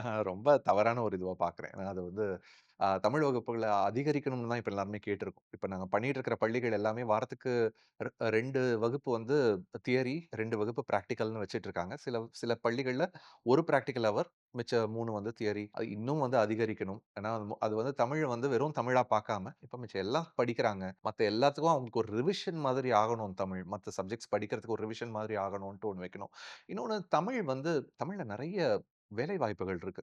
அது நெறைய பேருக்கு தெரியல. இந்த ஆய்வகத்துல இன்னொன்னு நாங்க பண்ற முக்கியமானது வந்து ஒரு 150 வேலைகள், பணிகள். இந்த பணிகள்லாம் நீங்க தமிழ் படிச்சீங்கன்னா உள்ள போகலாம். புதுசு புதுசா வந்திருக்கிற இது நெறைய பேர் வந்து அத பத்தி கேள்விப்படுறது கிடையாது. விளையாட்டு வர்ணனைன்றது வந்து ஒரு புது நெறைய ஆண்டுகளா இருக்கு. ஆனாலும் இப்ப வந்து அதுக்கான டிமாண்ட் நெறைய இருக்கு. எல்லாம் கபடிக்காகட்டும், கிரிக்கெட்டுக்காகட்டும், ஃபுட்பால்க்காகட்டும் வரும்போது அதுக்கு தமிழ்லயும் வந்து சேனல்ல வந்து தமிழ் வர்ணனை வேணும் அப்டின்றாங்க. அதே மாரி குரல் நடிப்புன்றது ஒரு துறை. உச்சரிப்பு பயிற்சி குடுக்கறது நடிகர், நடிகைகளுக்கு. இது மாரி நெறைய துறைகள் வந்து தமிழ்ல இருக்கு. இது மாரியான துறைகளுக்கு வந்து மாணவர்கள வந்து கொண்டு போகணும். அவங்களுக்கு வொகேஷனல் கோர்சஸ் கொண்டு வரணும். வேலைவாய்ப்புகளை ஏற்படுத்தி கொடுக்கணும். ஒரு கிண்டர் கார்டன்ல இருந்து ஆரம்பிச்சு, நம்ம அவங்களுடைய கல்லூரிகளுக்கு கொண்டு போணும். கல்லூரிகள்ல போகும்போதும் இப்ப வந்து நான் அண்ணா பல்கலைக்கழகத்தோடையும், நெறைய சில கல்லூரிகள் கூடயும் இப்ப வந்து நாங்க பேசிட்டு இருக்கோம். இந்த ஆய்வகத்த அங்கேயும் கொண்டு போறதுக்கு பள்ளிய தாண்டி. 13வது லெவல் அப்படின்னு சொல்லிட்டு 1ல இருந்து 12 ஸ்கூலுக்கு இருக்கு. 13த் லெவல் வந்து என்ஜினியரிங் ஃபோக்கஸ்டா, மெடிசின் ஃபோக்கஸ்டா கொண்டு போகணும். அதன் பிறகு அவங்களுக்கு வொகேஷனல் கோர்ஸஸ், செயல்வழி கற்றல் எல்லாம் கொண்டு வந்துட்டு, ப்ராஜெக்ட்ஸ் கொண்டு வந்துட்டு, அவங்களோட லைஃப் ஃபுல்லா அந்த தமிழ் வந்து ஜர்னிக்கு ஒரு பாதை அமைச்சு குடுத்தா, நெறைய பேர் தமிழ் படிக்கிறதுக்கான வாய்ப்பு இருக்கு. டிஜிட்டலுக்குள்ள தமிழ கொண்டு வரது அப்படின்னு ஒண்ணு இருக்குல்ல. இப்ப Google வந்தப்ப, திருக்குறள வந்து Googleக்குள்ள கொண்டு போங்க. அப்பதான் நெறைய பேருக்கு அது போய் சேரும் அப்படின்னு. இப்ப டிஜிட்டலுக்குள்ள தமிழ கொண்டு போய் சேர்க்க கிடைக்கக்கூடிய அட்வான்டேஜ் என்ன? ஏன் அதுல நீங்க அதுக்கு ஒரு முக்கியத்துவம் குடுக்கணும் அப்படின்னு நினைக்கிறீங்க? தேடல் அடுத்த உலகத்தோட தேடல் எல்லாமே அங்க தான் இருக்கு. இன்னைக்கு வந்து ஏஐ எல்லாம் வந்து இவ்வளவு தமிழ் பேசுது அப்படின்னா, இன்னைக்கு ஜெமினி ஆகட்டும், ஆந்த்ரோபிக் ஆகட்டும், தமிழ் வந்து இவ்வளவு நல்லா கத்துக்கிட்டு இருக்கு எல்லாமே. அதுக்கு முக்கியமான காரணம் வந்து எத்தனையோ ஆண்டுகளா நம்ம தமிழ் இலக்கியங்கள் எல்லாத்தையும் கொண்டு போய் உள்ள போட்டது தான். நம்ம பாடல்கள் எல்லாத்தையும் பதிவு பண்ணது தான். அந்த பிளாக்ஸ் எழுதுவாங்க. எல்லாரும் பிளாக்ஸ் தான் எழுதிட்டு இருப்பாங்க பெருசா. Twitterல, Facebookல தமிழ்ல எழுதணும்னு சொல்லி நெறைய பேர் இது பண்ணிட்டு தமிழ்ல எழுதுவாங்க. ஆனா ஒரு ரீஜனல் லாங்குவேஜ்ல அது ஒரு பெரிய அட்வான்டேஜ்ன்னு நினைக்கிறேன். ஏன்னா, தமிழ் சூழல்ல வளரக்கூடியவர்கள் பெரும்பாலும் நிறைய பேர் எழுதக்கூடியவர்களாக இருக்காங்க. வேற எங்கேயும் இவ்வளவு தூரம் ஒரு அரசியல் விவாதங்கள், கவிதை தொடர்பான விவாதங்கள் இவ்வளவு நடக்குமான்னு தெரியாது. நம்ம இதுல வந்து எல்லாரும் அதனால அது ஒரு பெரிய அட்வான்டேஜ் இருக்கு. ஆனா அதே நேரத்துல இதுல இன்னொரு ஆபத்தும் இருக்கு. எனக்கு ஒரு பதிப்பகத்தைச் சேர்ந்தவர் வந்து ஒரு அகராதிய அனுப்பி இத வந்து நீங்க சந்திக்கக்கூடிய இந்த பெரிய பெரிய டெக்னாலஜி ஆட்கள் கிட்ட குடுத்து டிஜிட்டலுக்குள்ள அனுப்புங்க. ஏன்னா, இப்போ ஒரு ChatGPTயோ அல்லது வேற எந்த டூலுமோ கூட சொல்லுகிற வார்த்தை என்பது அவ்வளவு சரியான வார்த்தையா இருக்கா? இல்ல. ஏன்னா, இப்போ 10 வருஷத்துக்கு முன்னால எனக்கு ஒரு ஃபன்னா நான் வந்து சோசியல் மீடியால கூட போட்டிருந்தேன். "Happy birthday have a blast" அப்படின்னா, பிறந்தநாள் வாழ்த்துக்கள் அது ஒரு குண்டு வெடிப்புன்னு தான் போட்டுச்சு. ஓகே. இப்ப அப்படி இல்ல. இப்ப அதால புரிஞ்சுக்க முடியுது. ஆனாலுமே கூட இங்க என்ன ஒரு ஆபத்து இருக்கு அப்படின்னு கேட்டா, இப்ப நான் ஒண்ணு வந்து எனக்கு தமிழ்லயே ஆர்வம் இருக்கு அப்படின்னா, நான் ஒரு விஷயத்த சொல்றேன். அத எனக்கு தமிழ்ல சொல்லுன்னு நான் கேட்டேன்னா, அது முதல் முறையாகவே அங்க தான் உரையாடுது. ம். எழுத்து வடிவில பார்த்து உரையாடுவதும் இந்த குழந்தை அப்ப அங்க தான் உரையாடுது. அது ஒரு தவறான வார்த்தைய ஒரு ஜுனூன் தமிழ் டிரான்ஸ்லேஷன் மாரி ஒண்ணு குடுத்தா, அதுதான் அந்த வார்த்தைன்னு அந்த குழந்தை நம்பிறாதா? அந்த சிக்கல் இல்லைன்னு நினைக்கிறீங்களா? கண்டிப்பா இருக்கு. ஏன்னா இப்ப ஆங்கிலத்துக்கு வந்து இருக்கிற மாரியான அளவு வந்து தமிழுக்கு இல்ல. ட்ரெய்னிங் எவ்வளோ ட்ரெயின் ஆகுதோ அந்த மெஷின்ஸ் எல்லாம், அவ்வளவுதான் அதால அவுட்புட் குடுக்க முடியும். நம்ம படிக்கிற மாரி தான். நம்ம எப்படி இப்ப எவ்வளோ படிக்கிறோமோ அவ்வளோதான் நம்மளோட வொக்காபுலரி அங்கருந்து தான் ஆரம்பிக்கும் இல்லையா? அதே மாரி அதுக்கான ட்ரெய்னிங் வந்து இப்ப தான் ஆரம்பிச்சுட்டு இருக்கு, போயிட்டு இருக்கு. நெறைய பேர் வந்து இப்ப உங்கள மாரியான ஆட்கள் நம்மலாம் வந்து பேசும்போது, "இல்ல இது தவறு. இப்படி இப்படி நீ சொல்லக்கூடாது. இத இப்படி சொல்லணும். இது வந்து நீ பண்ணியிருக்கிறது வந்து சந்திப்பிழை இது. இது இப்படி வரக்கூடாதுன்னு" சொல்லும்போது அத கேட்டுக்குது, திருத்திக்குது. அதுக்கு நாள் ஆகும். இன்னும் சில ஆண்டுகள் ஆகும். ஆக்சுவலா நீங்க இருக்கிறதுனால இத நான் கேட்கிறேன். இப்ப வந்து ஒரு சொல்றாங்கன்னா, இந்த பிழை இது. இந்த வார்த்தைக்கு இத விட சிறந்த வார்த்தை இருக்குன்னு நம்ம சொன்னா நன்றின்னு சொல்லுது அது. இப்ப இத தமிழ் மொழி பேசுகிற எல்லோருமே செய்யணும்னு நினைக்கிறீங்களா? அதாவது ஏஐ டூலோட நம்ம உரையாடும்போது, ஏஐ டூல் குடுக்குற தவறான வார்த்தைகள் ஏன்னா தவறான தகவல்கள் வர்றப்ப திட்டி போறாய்ங்க. "என்ன சொல்ற? இதெல்லாம் ஒண்ணுமே கிடையாது. அப்படி இது மதன் கார்கி எழுதின பாட்டே இல்ல." அப்படின்னு டப்புன்னு நம்ம சொல்லிடுவோம். அதுல ஒரு மைண்ட்ல என்ன அப்படின்னா, "உனக்கு தெரியாது, எனக்கு தெரியுது பாத்தியா?" அப்படிங்கிற ஒரு ஃபீல் அது. ஆனா, பிழைகள் வரும்போது சுட்டிக்காட்ட வேண்டும் அப்படிங்கிறது நவீன காலத்தினுடைய ஒரு முக்கியமான விஷயம் நினைக்கிறீங்களா? கண்டிப்பா. பிழைகள் வரும்போது சுட்டிக்காட்டணும். ஆமா. நான் பிழை பண்ணும்போது என்னோட ஆசிரியர் என்ன திருத்தின மாரி, என்னோட அப்பா என்ன திருத்தின மாதிரி, நம்மளும் அத திருத்தணும். அத திருத்தணும். ஓகே. அது பர்சனல் பாட்டா தான் இருக்கணுங்கிற அவசியம் இல்ல. ஆமா. அது நம்ம நம்ம திருத்தும்போது அதோட லேர்னிங் நடக்குது. ஒரு 10 பேர் திருத்தும்போது, ஆமா இது சரிதான் அப்படின்னு அது கத்துக்குது. அதோட அல்காரிதம் அப்கிரேட் பண்ணிக்குது. ஓகே. இப்போ ஒரு ஏஐ வந்து ஒரு கிரியேட்டிவ் பார்ட்னரா மாறுறத நீங்க அட்வான்டேஜா பார்க்கிறீங்களா? இல்ல மனிதனின் கற்பனை திறன் கீழ போறதுக்கான ஆபத்து இருக்குன்னு நினைக்கிறீங்களா? இனிமேல் நம்ம அப்படி நினைக்கிறதுக்கு வேலையே இல்ல. நம்ம இன்னும் அது கண்டிப்பா அட்வான்டேஜ் தான். அட்வான்டேஜ தான் பார்த்து ஆகணும் அது. எப்ப எப்பலாம் நமக்கு நேரம் சேமிக்கணும், நம்மளோட சிந்தனைய நம்ம எப்பவுமே விட்டுக் குடுக்காம, நம்ம சிந்திக்கிறத நம்ம தான் சிந்திக்கணும். ஆனா நம்ம சிந்திக்கிறத வந்து இப்ப எழுதுறதுக்கோ, செயல்படுத்துறதுக்கோ, அத வந்து கொஞ்சம் அரேஞ்ச் பண்றதுக்கோ, ஆர்கனைஸ் பண்றதுக்கோ, இப்ப ஏஐ யூஸ் பண்ணிக்கலாம். சிந்தனையே ஃபுல்லா அவுட் சோர்ஸ் பண்றதுல எனக்கு உடன்பாடு இல்ல. அதுதான் கேள்வி. அங்க தான் பிரச்சனையே வருது. சிந்தனையவே நான் அவுட் சோர்ஸ் பண்றேன். ஏன்னா மனிதனுக்கு அப்படிதான் இயல்பா தோணும். நான் என்னத்துக்கு இத பத்தி இப்ப பள்ளிக்கூடங்கள்ல வரக்கூடிய ப்ராஜெக்ட்கள் உள்ளிட்ட எல்லா விஷயமுமே என்னன்னா, "இத பத்தி எனக்கு ஒரு ப்ராஜெக்ட் குடு" அப்படின்னு அது கேட்குது. முன்னால இது எப்படின்னா, இதுக்குன்னே ஒரு கடை இருக்கும். அந்த கடையில அண்ணன் இந்த ப்ராஜெக்ட் குடுங்கன்னா, ஒரு ரூ. 50 வாங்கிட்டு அந்த ப்ராஜெக்ட்ட குடுத்துருவாரு. இப்ப அந்த செலவு கூட இல்லாம எனக்கு ஒரு ப்ராஜெக்ட் குடு அப்படின்னா அது குடுத்துருது. இதுக்கு பிள்ளைங்கள நம்ம எப்படி பயிற்றுவிப்பது? இதுதான் சவாலா இருக்கு. இதுதான் பெரும் சவாலா இருக்கு. அவங்களுக்கு வந்து அதோட முக்கியத்துவத்த நம்ம சொல்லிக் குடுக்கணும். அவங்க கேட்ஜெட்ஸ் இல்லாத சமயத்துல எப்படி அவங்கள சிந்திக்க வைக்கணும். அதனால தான் நான் சொன்னேன், இந்த பள்ளிகள்ல வந்து கேட்ஜெட்ஸ் இல்லாத கிளாஸ் ரூம்ஸ்குள்ள பசங்கள அவங்க ஹோம் ஒர்க் பண்ண வைக்கணும். அங்க தான் அப்ப அவங்க இல்லன்னா அவங்க ஹோம் ஒர்க்க வீட்ல வந்து பண்ணா அவங்க ஜிபிடில பண்ணிட்டு கொண்டு வந்து இங்க சப்மிட் பண்ணிற போறாங்க. இங்க பண்ணும்போது அவங்க தான் எழுதி ஆகணும். அவங்க தான் அங்க பண்ணணும். ஒரு ஆசிரியரோட கண்காணிப்புல இருக்கும். ஆசிரியரும் ஒவ்வொரு மாணவர் கூடயும் செலவழிக்கலாம். கிளாஸ்ல போர்ட்ல எழுதிக்கிட்டு, ஒரு புக்க பார்த்து படிச்சுக்கிட்டு, கிளாஸ் ரூம்ல இல்லாம, கிளாஸ் ரூம இன்டராக்டிவா மாத்தலாம். வீட்ல வீடியோஸ் குடுத்துட்டு, வீடியோஸ் பார்த்துட்டு வாங்கன்ற வேலைய வந்து அந்த கிளாஸஸ வந்து அங்க மாத்தலாம். நம்ம இத தாண்டி எங்கேயோ போயிட்டோம். இப்ப ஏஐ பத்தி நம்ம பேசிட்டு இருக்கோம். ஏஐ நமக்கு ஹெல்ப் பண்ற மாரில இருந்து, இந்த பாட்ஸ் எல்லாம் ஒண்ணா சேர்ந்து அதுங்கலாம் இப்ப வேலை பார்க்க ஆரம்பிச்சுருச்சு. ஒருத்தர் வந்து ஒரு வாலெட்ட குடுத்துட்டு, அந்த வாலெட்ல இருக்கிற மணிய வந்து நீ இன்னும் அதிகப்படுத்துன்னு சொல்றாரு. அது பாட்டுக்கு பண்ணிட்டு இருக்கு. அது ஒரு வேளை அது ப்ரௌசருக்கு போயிருது. எங்கெல்லாம் இன்வெஸ்ட் பண்ணலாம்னு சொல்லி பாக்குது. எத வாங்கிட்டு எத வித்தோம்னா நமக்கு இது பண்ண முடியுதுன்னு பாக்குது. ஸ்டாக் மார்க்கெட்குள்ள போது. இது ஒரு பக்கம் நடந்துட்டு இருக்கு. இன்னொரு பக்கம் சில பாட்ஸ் எல்லாம் சேர்ந்து பேஜஸ் கிரியேட் பண்ணிட்டு அது உரையாடல் ஆரம்பிச்சுருச்சுங்க. அவங்களோட மனிதர்கள பத்தி பேசிக்கிட்டு அது ஒரு பக்கம் ஒண்ணு போயிட்டு இருக்கு. இன்னொரு பக்கம் மனிதர்களுக்கான வேலை வாய்ப்புகள் அது உருவாக்க ஆரம்பிச்சுருச்சுங்க. வேலைவாய்ப்பு பக்கங்கள் போட்டு, அதுங்களால பண்ண முடியாத வேலைகள மனிதர்கள் எங்களுக்கு இத பண்ணி குடுங்கன்றதுக்கான அதுங்க நமக்கு வேலை குடுக்குது. ஆமா வேலை குடுக்க இப்ப ஆரம்பிச்சு பாட்ஸ் நமக்கு வேலை குடுக்குது. அந்த சோ உலகம் வந்து இப்படி திரும்புது இப்போ. வேற மாரி போயிட்டு இருக்கு. அப்போ ஒரு மொழிய இந்த தொழில்நுட்பத்தின் உலகத்துல, தொழில்நுட்பத்தின் ஈரால ஒரு மொழிய நம்ம எப்படி பார்க்கணும்? அத வந்து நான் ஒரு சயின்ஸா பார்க்கணுமா? ப்ராக்ரஸ்க்கான ஒரு வாய்ப்பா பார்க்கணுமா? இல்ல இது எமோஷனா பார்க்கணுமா? மொழி கருவி தான். நம்ம இந்த உலகத்துல வாழ்றதுக்கு தேவையான ஒரு கருவி. ரொம்ப முக்கியமான ஒரு கருவி. அந்த கருவிய நம்ம எவ்வளவு அழகா கையாள கத்துக்கிறோமோ, அவ்வளவு நல்லா இருக்கும். நமக்கு என்ன தேடணும்னு நெனைக்கிறோமோ, நம்ம என்ன கிடைக்கணும்னு நெனைக்கிறோமோ, எல்லாத்துக்குமே வந்து அந்த கருவி வந்து ரொம்ப பயனுள்ளதா இருக்கும். நம்ம ப்ரிசைஸா போயிட்டு சொல்ல முடியும். மொழியால தான் எல்லா பிரச்சனைகளும் உலகத்துல இருக்கிற முக்காவாசி பிரச்சனைக்கு காரணம் வந்து மொழி தான். அந்த ஒரு சொல்ல வந்து தவறான ஒரு சொல்ல பயன்படுத்திறது. இல்ல இந்த சொல்லக்கூடாத ஒரு இத வந்து அவங்க மனசுல நெனச்சிருந்தது வேற ஏதோ ஒண்ணு நெனச்சிருப்பாங்க. ஆனா அவங்களுக்கு தெரிஞ்ச சொற்கள் இவ்வளவுதான். அந்த சொல்ல சொன்னதுனால அவங்க இழந்தது நெறைய இருந்திருக்கும். அவங்களுடைய மன உளைச்சலுக்கு காரணம், எல்லாத்துக்கும் காரணம் சில சில சொற்கள் தான். அந்த கருவிய ஒழுங்கா நம்ம கையாள தெரிஞ்சுச்சுன்னா, நமக்கு வந்து தொழில்நுட்பத்துக்கு மட்டும் இல்ல, நம்மளுடைய வாழ்க்கைக்கு எல்லாத்துக்குமே ரொம்ப ஒரு பயனுள்ள ஒரு கருவியா இருக்கும். அத வந்து ஒரு பெருமைக்கான ஒரு பொருளா பார்க்காம, ஒரு திறமைக்கான ஒரு பொருளா மாத்த வேண்டியது நம்ம எல்லாரோட ஸோ மொழி என்பது பெருமைக்கானது மட்டுமல்ல. திறமைக்கானது. திறமைக்கானது. ஓகே. அந்த இடத்த நோக்கி நகர்றது தான் சரியாகவும் இருக்க முடியும் அப்படின்னு நினைக்கிறேன். இப்ப நீங்க ஒரு டெக்னாலஜி படிச்ச ஒருத்தரு, நீங்க கிரியேட்டிவ் இண்டஸ்ட்ரிக்குள்ள இருக்கீங்க. அ எழுத்தாளர் அல்லது வசனகர்த்தா, பாடலாசிரியர். இன்னைக்கு பார்த்தீங்கன்னா, கிரியேட்டிவிட்டி இண்டஸ்ட்ரிக்குள்ள வரக்கூடிய பெருவாரியானவர்கள் தொழில்நுட்பம் படித்தவர்களாக இருக்கிறார்கள். இவங்க கிரியேட்டிவிட்டி, கவிதை இப்படி ஒதுங்கணும்னு நினைக்கிறீங்களா?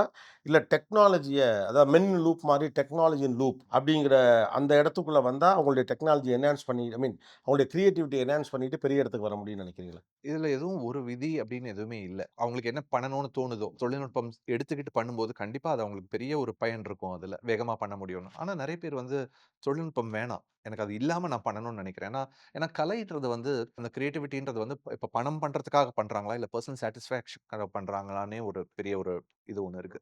என்னோட கலை எனக்காக. நான் வந்து எனக்கு என்னோட வெளிப்பாடு. நான் போய் ஏன் வரையறேன்? என்னோட மகன் வந்து எடுத்துட்டு ஒரு 2, 3 மணி நேரம் உட்கார்ந்து வரைஞ்சுட்டு இருப்பாரு. அவர் பாட்டுக்கு உட்கார்ந்து வரைஞ்சுட்டு இருப்பாரு. யார்ட்டயும் காட்ட மாட்டாரு. அது அவருக்கானது. அவருக்கானது. அது வந்து அவரோட ஒரு இன்னைக்கு எவ்வளவு கருவிகள் இருக்கு. எவ்வளவு இது அந்த அவ்வளோ அந்த 4 மணி நேரத்த அவரு அதே இத வந்து டிஸ்கிரைப் பண்ணியிருந்தாருன்னா, ஒரு ஒரு சில நொடிகள்ல வந்து ஒரு பிக்சரா எடுத்திருக்க முடியும். ஆனா அந்த சாட்டிஸ்ஃபாக்ஷன் அவருக்கு கிடைச்சிருக்குமான்னா கிடைச்சிருக்காது. அது அந்த இடத்துல ஒண்ணு இருக்கு. இன்னொன்னு வந்து ஹியூமன் அ கிரியேட்டட் வொர்க்கான வேல்யூ ரொம்ப பெருசா ஏறப்போது ஃபியூச்சர்ல. ஆர்கானிக் ஃபுட் எப்படி ஆச்சு? ஆர்கானிக் ஃபுட் மாரி. இது வந்து நான் வந்து ஒரு 2, 3 ஆண்டுகள் முன்னாடி ஒரு ஒரு ஆடியோ லான்ச்ல பேசினேன். எப்படி வந்து நம்ம ஆர்கானிக் ஃபுட்ட இன்னைக்கு வந்து ரொம்ப ஸ்டாம்ப்லாம் குத்தி, அதுதான் வந்து நேச்சுரலா இருந்துச்சு முன்னாடி. இன்னைக்கு வந்து அத வந்து நம்ம ரொம்ப பெருசா கொண்டாடிக்கிட்டு இருக்கோம். ஏன்னா இதுல இது எந்த கலப்படமும் இல்லாம இருக்கிறதுன்ற மாரி. ஆர்கானிக் மூவிஸ்ன்னு வரப்போது. சீலோட கம்பெனிஸ் வரப்போது. அந்த கம்பெனிஸ் வந்து சீல் பண்ணும். ஃபுல்லா செக் பண்ணிட்டு, "no AI was used in making of this movie" அப்படின்னு சொல்லிட்டு ஒரு சீல் போட்டுட்டு, ஒரு சர்டிஃபிகேட்டோட அது வெளியில வரும்போது, அதோட வேல்யூ வந்து ரொம்ப அதிகமா இருக்கும். ஆப்வியஸா அதான் நடக்கும் இல்ல? கையால் நெய்யப்பட்ட புடவைக்கு என்று ஒரு வேல்யூ இருக்கிறது மாரி, ஹேண்ட்மேட் கிராஃப்ட்ஸ்க்கு ஒரு வேல்யூ இருக்க மாரி, அப்ப மனிதன் வந்து இதில முழுசா டிபெண்ட் ஆயிறக்கூடாது. தன்னுடைய அறிவையும், தன்னுடைய கிரியேட்டிவிட்டியும், இருப்பையும் பத்திரப்படுத்திக்கணும். ஏன்னா, அதோட வேல்யூ ரொம்ப அதிகமாக போது. மனிதனே எழுதிய கவிதை, மனிதனே வரைந்த ஓவியம், இதுக்கான ஒரு இடம் பெருசா வரும். ரைட்டு தான். இந்த இந்த இந்த ஹியூமன் எவல்யூஷன் வந்து சேப்பியன்ஸ் சொல்ற மாரி அன்பிரெடிக்டபிள் எத நோக்கி நகரும்னே தெரியாத மாரியான ஒரு அழகியலோட தான் அது ட்ராவல் ஆகுது. இதுக்கு நடுவுல மொழி சிக்கல்கள்ல இப்ப இந்த புதிய தொழில்நுட்பம் வர வர வர வர பேரலலா வரலாம். உங்க லாங்குவேஜும் என்ஹான்ஸ் ஆயிட்டா நல்லது. அப்படி ஆகலைன்னா சில சிக்கல்கள் வருது. பார்த்தீங்கன்னா, இப்ப இருக்க ஒரு ஜெனரேஷன் கிட்டத்தட்ட எல்லாருக்கும் பேச முடியுது. எழுத வரல, படிக்க வரல, வாசிக்க வரல. கோயம்பேடுன்னு வாசிக்க வரல. ஆனா, அவனால கோயம்பேடுன்னு சொல்ல முடியும். இப்ப இந்த சிக்கல் எப்படி தீர்க்கிறது? ஏன் அத நம்மளால கரெக்ட் பண்ணவே முடியல? தொழில்நுட்பத்தோட மாற்றம் தான், வளர்ச்சி தான். எனக்கு வந்து ஆஸ்திரேலியால படிச்சுட்டு இருந்த சமயத்துல, எல்லாமே எனக்கு டிஜிட்டலா மாறிடுச்சு. என்னோட அசைன்மென்ட்ஸ், எக்ஸாம் எல்லாமே டைப்பிங் தான். டைப்பிங் ஃபுல்லா பழகிட்டு, என்னோட ரெஸ்டாரண்ட்ல திடீர்னுட்டு அன்னைக்கு ஆர்டர் எடுக்கணும். ஒரு 25 பேர் வந்துட்டாங்க. ஆர்டர் எடுக்கணும்னு 25 பேருக்கு என்னென்ன தோசை வேணும்னு நான் கையில எழுதும்போது எனக்கு கை வலிக்க ஆரம்பிச்சது. அவ்வளவு நாள் எத்தன பக்கம் பக்கமா நம்ம இங்க ஸ்கூல்ல எழுதி, எல்லாம் பழகி, அங்க போயிட்டு ஒரு கொஞ்ச நாள்ல வந்து அந்த பழக்கம் விட்டு போனவுனே, அந்த கை வலிக்க ஆரம்பிச்சது. எனக்கு அந்த வலிய என்னால ஃபீல் பண்ண முடிஞ்சது. என்னுடைய மகனுக்கு எப்படி இருக்குன்னு பார்த்தா, அவன் எல்லாமே குரல் வழியா அவன் டைப் பண்ணிறலாம். எல்லாமே டைப் பண்ணி ஏதாவது டாக்குமெண்ட் வேணும்னா வாய்ஸ் வழி. ஒரு நாள் டைப் பண்ண சொன்னேன்னா, அவனுக்கு இப்ப அந்த கை வலி ட்ரான்ஸ்ஃபர் ஆகுது. அந்த அந்த வலி அப்படின்றது வந்து ஒரு ட்ரான்ஸ்ஃபர் ஆயிட்டே வருது ஜெனரேஷன் ஜெனரேஷனா வெவ்வேறு இடங்கள்ல. ப்ராபப்ளி அடுத்தது சொல்றதுக்கு கஷ்டப்பட்டு நெனச்சா அதுல வர்றதுக்கான இடத்துக்கு வந்துரும். அதுக்கு போயிட்டு இருக்குமே. ஆல்ரெடி அத நோக்கி நியூரல் லிங்க் மாரி ப்ராஜெக்ட்ஸ்லாம் அத நோக்கி தான் போயிட்டு இருக்கு. நினைத்தால் போதும், எதுவுமே இது அப்படி நினைச்சா போதும் அப்படின்னும்போது, ஒரு மொழி தேவையா? ஏன்னா இன்னைக்கு கம்ப்யூட்டர்ஸ்க்கே இப்ப அதான் சொல்றாங்க. இப்ப இந்த ஏஐ பாட்ஸ்க்கே நீங்க ஏன் வந்து ஜாவால புரோகிராம் பண்ண சொல்றீங்க? நீங்க ஏன் வந்து பைத்தான்ல பண்ணு அப்படின்னு சொல்றீங்க? உங்களுக்கு என்ன வேணும்னு சொல்லுங்க. அது அவுட்புட்ட குடுக்க போது. மனிதர்களோட கன்வீனியன்ஸ்க்காக தான் இந்த ஜாவா, பைத்தான்லாம். ஏஐயோட தாய்மொழி வந்து ஜீரோஸ் அண்ட் ஒன்ஸ் தான். அவ்வளோதான். அதுக்கு ஏன் மொழிய திணிக்கிறீங்க? அப்படின்ற ஒரு கேள்வி ஒண்ணு வருதுல்ல. ஏன்னா, அந்த மெஷின்ஸ் கேட்க போது. எங்களோட தாய்மொழியில நான் பேசிக்கிறேன். நீங்க வந்து இந்த மொழிய திணிக்காதீங்க. ஃபியூச்சர்ல கேமிங், ஏஐ, மெட்டாவர்ஸ் இதுக்குன்னே ஒரு லாங்குவேஜ் உருவாக வாய்ப்பு இருக்குன்னு நெனைக்கிறீங்களா? உருவாக்கிக்கலாம். அந்த மெஷின்ஸால உருவாக்கிக்கிறதுக்கான பெரிய வாய்ப்பு இருக்கு.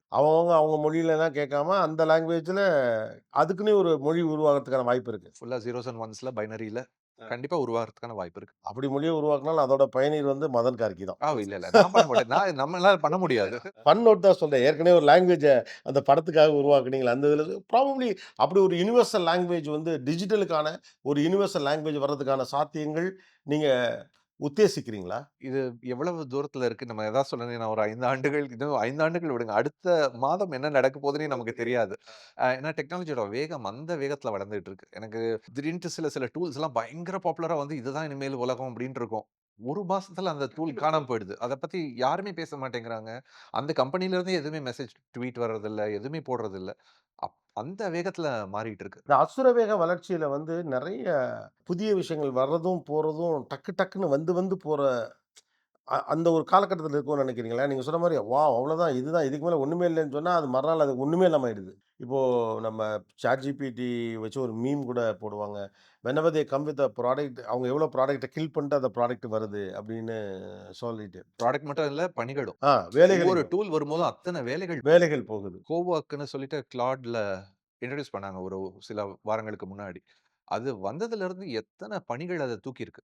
ஏன்னா மனிதர்களோட தேவையில்ல. ஃபைல்ஸ் அதுவே ஆர்கனைஸ் பண்ணிக்கும். அத போட்டுக்கும். அதுக்கு ஒரு ஜாப் போட்டு குடுத்துட்டோம்னா, ஏஜென்ட்ஸ் மாரி, நீங்க அந்த ஏஜென்ட்ஸ வச்சுட்டு நீங்க வேல வாங்கிக்கலாம். உங்களுக்கு உங்களோட டாக்ஸ் ஃபைலிங்க்குன்னு தனியா ஒரு வேல போட்டுட்டு, அதோட வேல உங்களோட இன்கம் இது எல்லாத்தையும் பார்த்துட்டு உங்களுக்கு டாக்ஸ் ஃபைல் பண்றது மட்டும் தான் அதோட வேல. அதே மாரி இப்ப கம்பெனிஸ செட் பண்ணி குடுக்குறதுக்கே இப்ப சைனா மாரியான கண்ட்ரீஸ் வந்து, உங்களுக்கு ஒரு ஃபுல் கம்பெனிய நாங்க செட் பண்ணி குடுக்குறோம். உங்க கம்பெனிக்கு தேவையான எல்லா வேலையாட்களையும் நாங்களே கிரியேட் பண்ணி குடுத்துர்றோம். நீங்க அந்த கம்பெனிய மட்டும் வாங்கிங்க. ஒவ்வொரு ஏஜென்ட்க்கும் நீங்க பே பண்ணிருங்க. Monthly subscription. இது நம்ம வந்து ஒரு 200 ஆட்கள் உங்களுக்கு வேணுமா? 200 ஆட்கள் நாங்க குடுக்குறோம். எல்லாமே ஏஜென்ட்டுக்கு. எல்லாருமே ஏஜென்ட்ஸ். எல்லாமே 100% ஏஜென்ட்ஸ். நீங்க சிஇஓ மட்டும் தான். ஒரே ஒரு மனிதர். அந்த மனிதனுக்கு கீழ வந்து ஒரு 200 ஏஜென்ட்ஸ் வேல பார்த்துட்டு இருக்காங்க. அதாவது மென் இன் லூப்ன்னு சொன்னாங்க. அது இந்த லெவல்ல இருக்கும்னு நான் நெனைக்கல. ஒரே ஒரு மென் இன் லூப் அப்படிங்கிற லெவல்ல பெர்சனல் கொஸ்டின். நீங்க எப்பவாவது நெனச்சிருக்கீங்களா? நான் முழுசா சினிமால இல்ல, முழுசா டெக்னாலஜில இல்ல அப்படின்னு தோணியிருக்கா? ஏன்னா உங்களுடைய இன்ட்ரெஸ்ட் முழுக்க டெக்னாலஜி சைடு. பட் சினிமாக்குள்ளேயும் வந்தீங்க. எல்லாம் சினிமா வந்ததுக்கு முக்கியமான ரீசன் பணம் தான். எனக்கு ஆர்வம் எல்லாமே வந்து ரிசர்ச் அ இந்த சைட்ல தான். ரிசர்ச்ல தான். அ எனக்கு அந்த ரிசர்ச் ஃபண்ட் பண்றதுக்கு எனக்கு ஒரு ஏதாவது ஒண்ணு தேவைப்பட்டுச்சு. அப்ப எனக்கு என்னோட யூனிவர்சிட்டி மட்டும் எனக்கு பத்தல. யூனிவர்சிட்டில நான் டீச் பண்ணிட்டு இருக்கிறது மட்டும் என்னால என்னால பண்ண முடியல. யூனிவர்சிட்டியும் நெறைய அங்கேயும் ரிசர்ச் பண்ணிட்டு இருந்தோம். என்னோட ஆசிரியர்கள் கூட சேர்ந்து பண்ணிட்டு இருந்தோம். ஆனா ஃபண்டிங் எல்லாமே வந்து நெறைய கண்ட்ரோல்ல இருந்துச்சு. அதனால எனக்கு பண்ணணும்னு திரைத்துறைக்கு வந்ததுக்கு இன்னொரு ஒரு முக்கியமான காரணம் வந்து அ ஸோ அத வச்சு நான் பண்ணிட்டுருக்கேன். ஸோ முழு நேரமா நான் இதுல தான் இருக்கேன். என்னோட ஆராய்ச்சிகள்ல இதுக்குள்ள தான் இருக்கேன். திரைத்துறையில எனக்கு நெறைய ஹெல்ப் பண்ணிட்டு இருக்கு ஃபுல்லா. இந்த இந்த இதுக்குள்ள வர்றது. ஸோ, அதுல நீங்க விருப்பப்பட்டத செய்றதுக்கு தான் இதுக்குள்ள வந்தீங்க. ஓகே. ஆனா உங்களைப் போலவே நெறைய பேர் உள்ள வராங்க. இப்ப டெக்னாலஜி படித்தவர்கள் தான் நெறைய கலைத்துறைக்குள்ள வர்றாங்க. அவங்க அவங்களுக்கு என்ன எட்ஜ் இருக்குன்னு நெனைக்கிறீங்க? ஏன்னா, அவங்களோட முன்னாடிலாம் பார்த்தீங்கன்னா, அதில போனா அப்படியே போயிடுவாங்க. இது ஒரு தனி உலகம், அது ஒரு தனி உலகம்ன்னு இருந்துச்சு. இன்னைக்கு அப்படி இல்ல. 2யும் இன்கார்ப்பரேட் பண்ண முடியும். மதன் கார்க்கே அதுக்கான எக்ஸாம்பிள் தான். ஸோ, இது எப்படி அழகா இன்கார்ப்பரேட் பண்ணி, அவங்களுடைய தொழில்நுட்ப வாழ்க்கையும் அல்லது அந்த தொழிலையும் வளர்த்துக்கணும்.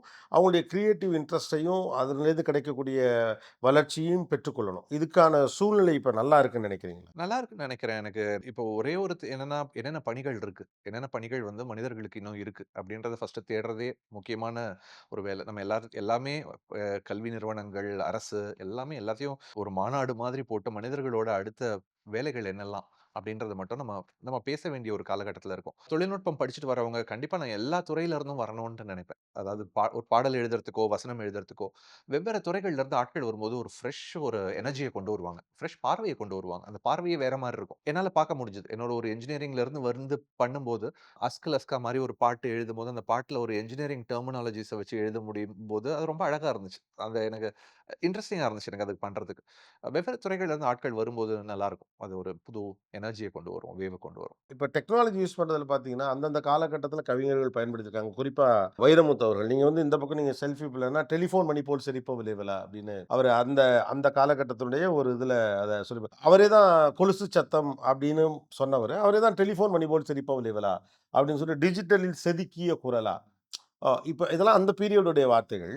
நீங்க அதே மாரி செல்ஃபி பிள்ள, அஸ்கில் அஸ்கா, அப்புறம் ஒரு ஃபுல் பாட்டே பாலண்ட்ரோம்ல எழுதியிருந்தீங்கல்ல? அதெல்லாம் ஒரு எக்ஸ்பெரிமெண்டலா? இல்ல ஒரு எக்ஸைட்மென்ட்ல இதெல்லாம் பண்ணணும்னு ஆசையில பண்ணதா? பண்ணணும்னு ஆசையில பண்ணது தான். அது அந்த படத்துல அந்த ஒரு ஓசிடி கேரக்டர். அந்த கேரக்டர் வந்து ஒரு ஓசிடி. நெறைய விஷயங்கள் வந்து எல்லாமே சிமெட்ரிக்கலா இருக்கணும். அந்த ஹீரோயின பார்த்து சொல்லுவாங்க, "உன்ன நான் ஏன் வந்து லவ் பண்ணேன்னா, உன் ஃபேஸ் சிமெட்ரிக்கலா இருக்கு. லெஃப்ட் சைடும், ரைட் சைடும் செம்ம சிமெட்ரிக்கலா இருக்குன்னு" தான் அது மாரி ஒரு கேரக்டர். அந்த கேரக்டர் ஒரு லவ் வரும்போது, அந்த பாட்டுல சிமெட்ரி இருந்தா எப்படி இருக்கும்ன்ற ஒரு தாட் வந்துச்சு. சொன்னேன். பண்ண முடியுமான்னு கேட்டாரு. இவன் பண்ணலாமான்னு டைரக்ட்டா இல்ல ட்ரை பண்ணலான்னு சொல்லிட்டு போய் ஆரம்பிச்சேன். அப்படி வந்தது தான். அதுல எத்தன வார்த்தைகள் நீங்க பயன்படுத்தியிருந்தீங்க? தமிழ்ல பாலிண்ட்ரோம் வந்து ரொம்ப கொஞ்சம் தான் இருக்கு ஆ தமிழ்ல. ஆனா அதான். தமிழ்ல வந்து பாலிண்ட்ரோமே ஒரு 30 சொற்கள் தான் இருக்கு. ஆனா அதுல மாமா, தாத்தா, பாலிண்ட்ரோம தமிழ்ல என்ன சொல்லுவோம் ஆக்சுவலா? மாலை மாற்று சொல்லுவாங்க பழைய இதுல. விகடகவி. விகடகவி, தாத்தா, பாப்பா அது மாதிரியான சொற்கள் தான். ஆனா அந்த அந்த சொற்கள் எதுவுமே அந்த பாட்டுல இல்ல. அந்த பாட்டுல வந்து தமிழ் மார்ஃபாலஜி இருக்குல்ல, இங்க தான் என்னோட டெக்னாலஜி எனக்கு ஹெல்ப்ஃபுல் ஆச்சு. ஆ. நான் மார்ஃபாலஜிக்கல் அனாலிசிஸ் ஃபுல்லா பண்ணிட்டு இருந்தோம் நாங்க. ஃபுல்லா என்னோட அண்ணா யுனிவர்சிட்டில ப்ராஜெக்ட் ஆகட்டும், ஏதோ பண்ணிட்டு ஆகட்டும். தமிழ்ல வந்து நம்ம இப்ப ஆங்கிலத்துல வந்து இப்ப வந்து நீங்க வந்து ட்ரீ அப்படின்னு சொன்னீங்கன்னா, அந்த ட்ரீயோட வேரியேஷன் வேர்ட்ஸ் என்னலாம் சொல்லுவோம்? ட்ரீ, ட்ரீஸ் அவ்வளோதான் இருக்கும். ஆமா. அத தாண்டி எதுவும் இருக்காது. மோஸ்ட்லி சில வேர்ட்ஸ்க்கு ஒரு 3, 4 இருக்கும். நமக்கு மரம்னு நீங்க சொன்னீங்கன்னா, அதுல இருந்து ஒரு 1300 வேரியேஷன் இருக்கு. ஹா! ஆ. மரம், மரங்களை, மரங்களில், மரங்களுக்குள், மரங்களுக்குள் இருந்து கொண்டு, மரங்களுக்குள் இருந்து கொண்டு தானே அடா! இப்படி போலாம். அப்படியே போயிட்டு இருக்கலாம் ஃபுல்லா. எல்லாமே அந்த இது எல்லாத்தையும் வச்சுட்டு. ஸோ, இதுல தான் வந்து எனக்கு ரொம்ப இன்ட்ரஸ்டிங்கா இருந்துச்சு. எப்படி வந்து நம்ம அந்த இத கொண்டு வரலாம். ஒரு முதல் எழுத்த நம்ம ஆரம்பிச்சுட்டு, கடைசி எழுத்த போட்டுட்டு, இப்ப 2 சைட்ல இருந்தும் நம்ம வரணும். எப்படி வந்து நம்ம முடிஞ்சுச்சுன்னா, நடுவுல முடிக்க முடிஞ்சுச்சுன்னா, நம்ம ஒரு அழகா ஒரு ஃப்ரேஸ நம்மளால பண்ண முடியும். இப்ப மேக ராகமே அப்படின்னு சொல்லிட்டு அந்த பாட்டு ஆரம்பிக்கும். ஒவ்வொரு வரியும் ஒரு பாலிண்ட்ரோம் அதுல. மேக ராகமே. மேக மேக ராகம். ராகமே அப்படின்னு எப்படி படிச்சீங்கனாலும் வரும். வைர இரவை தைத்த விதத்தை தேடாதே மேகமுகமேன்ட்டு முடியும். ஸோ இந்த வைர இரவைன்றத நீங்க திருப்பி படிச்சீங்கனாலும் வைர இரவை வரும்.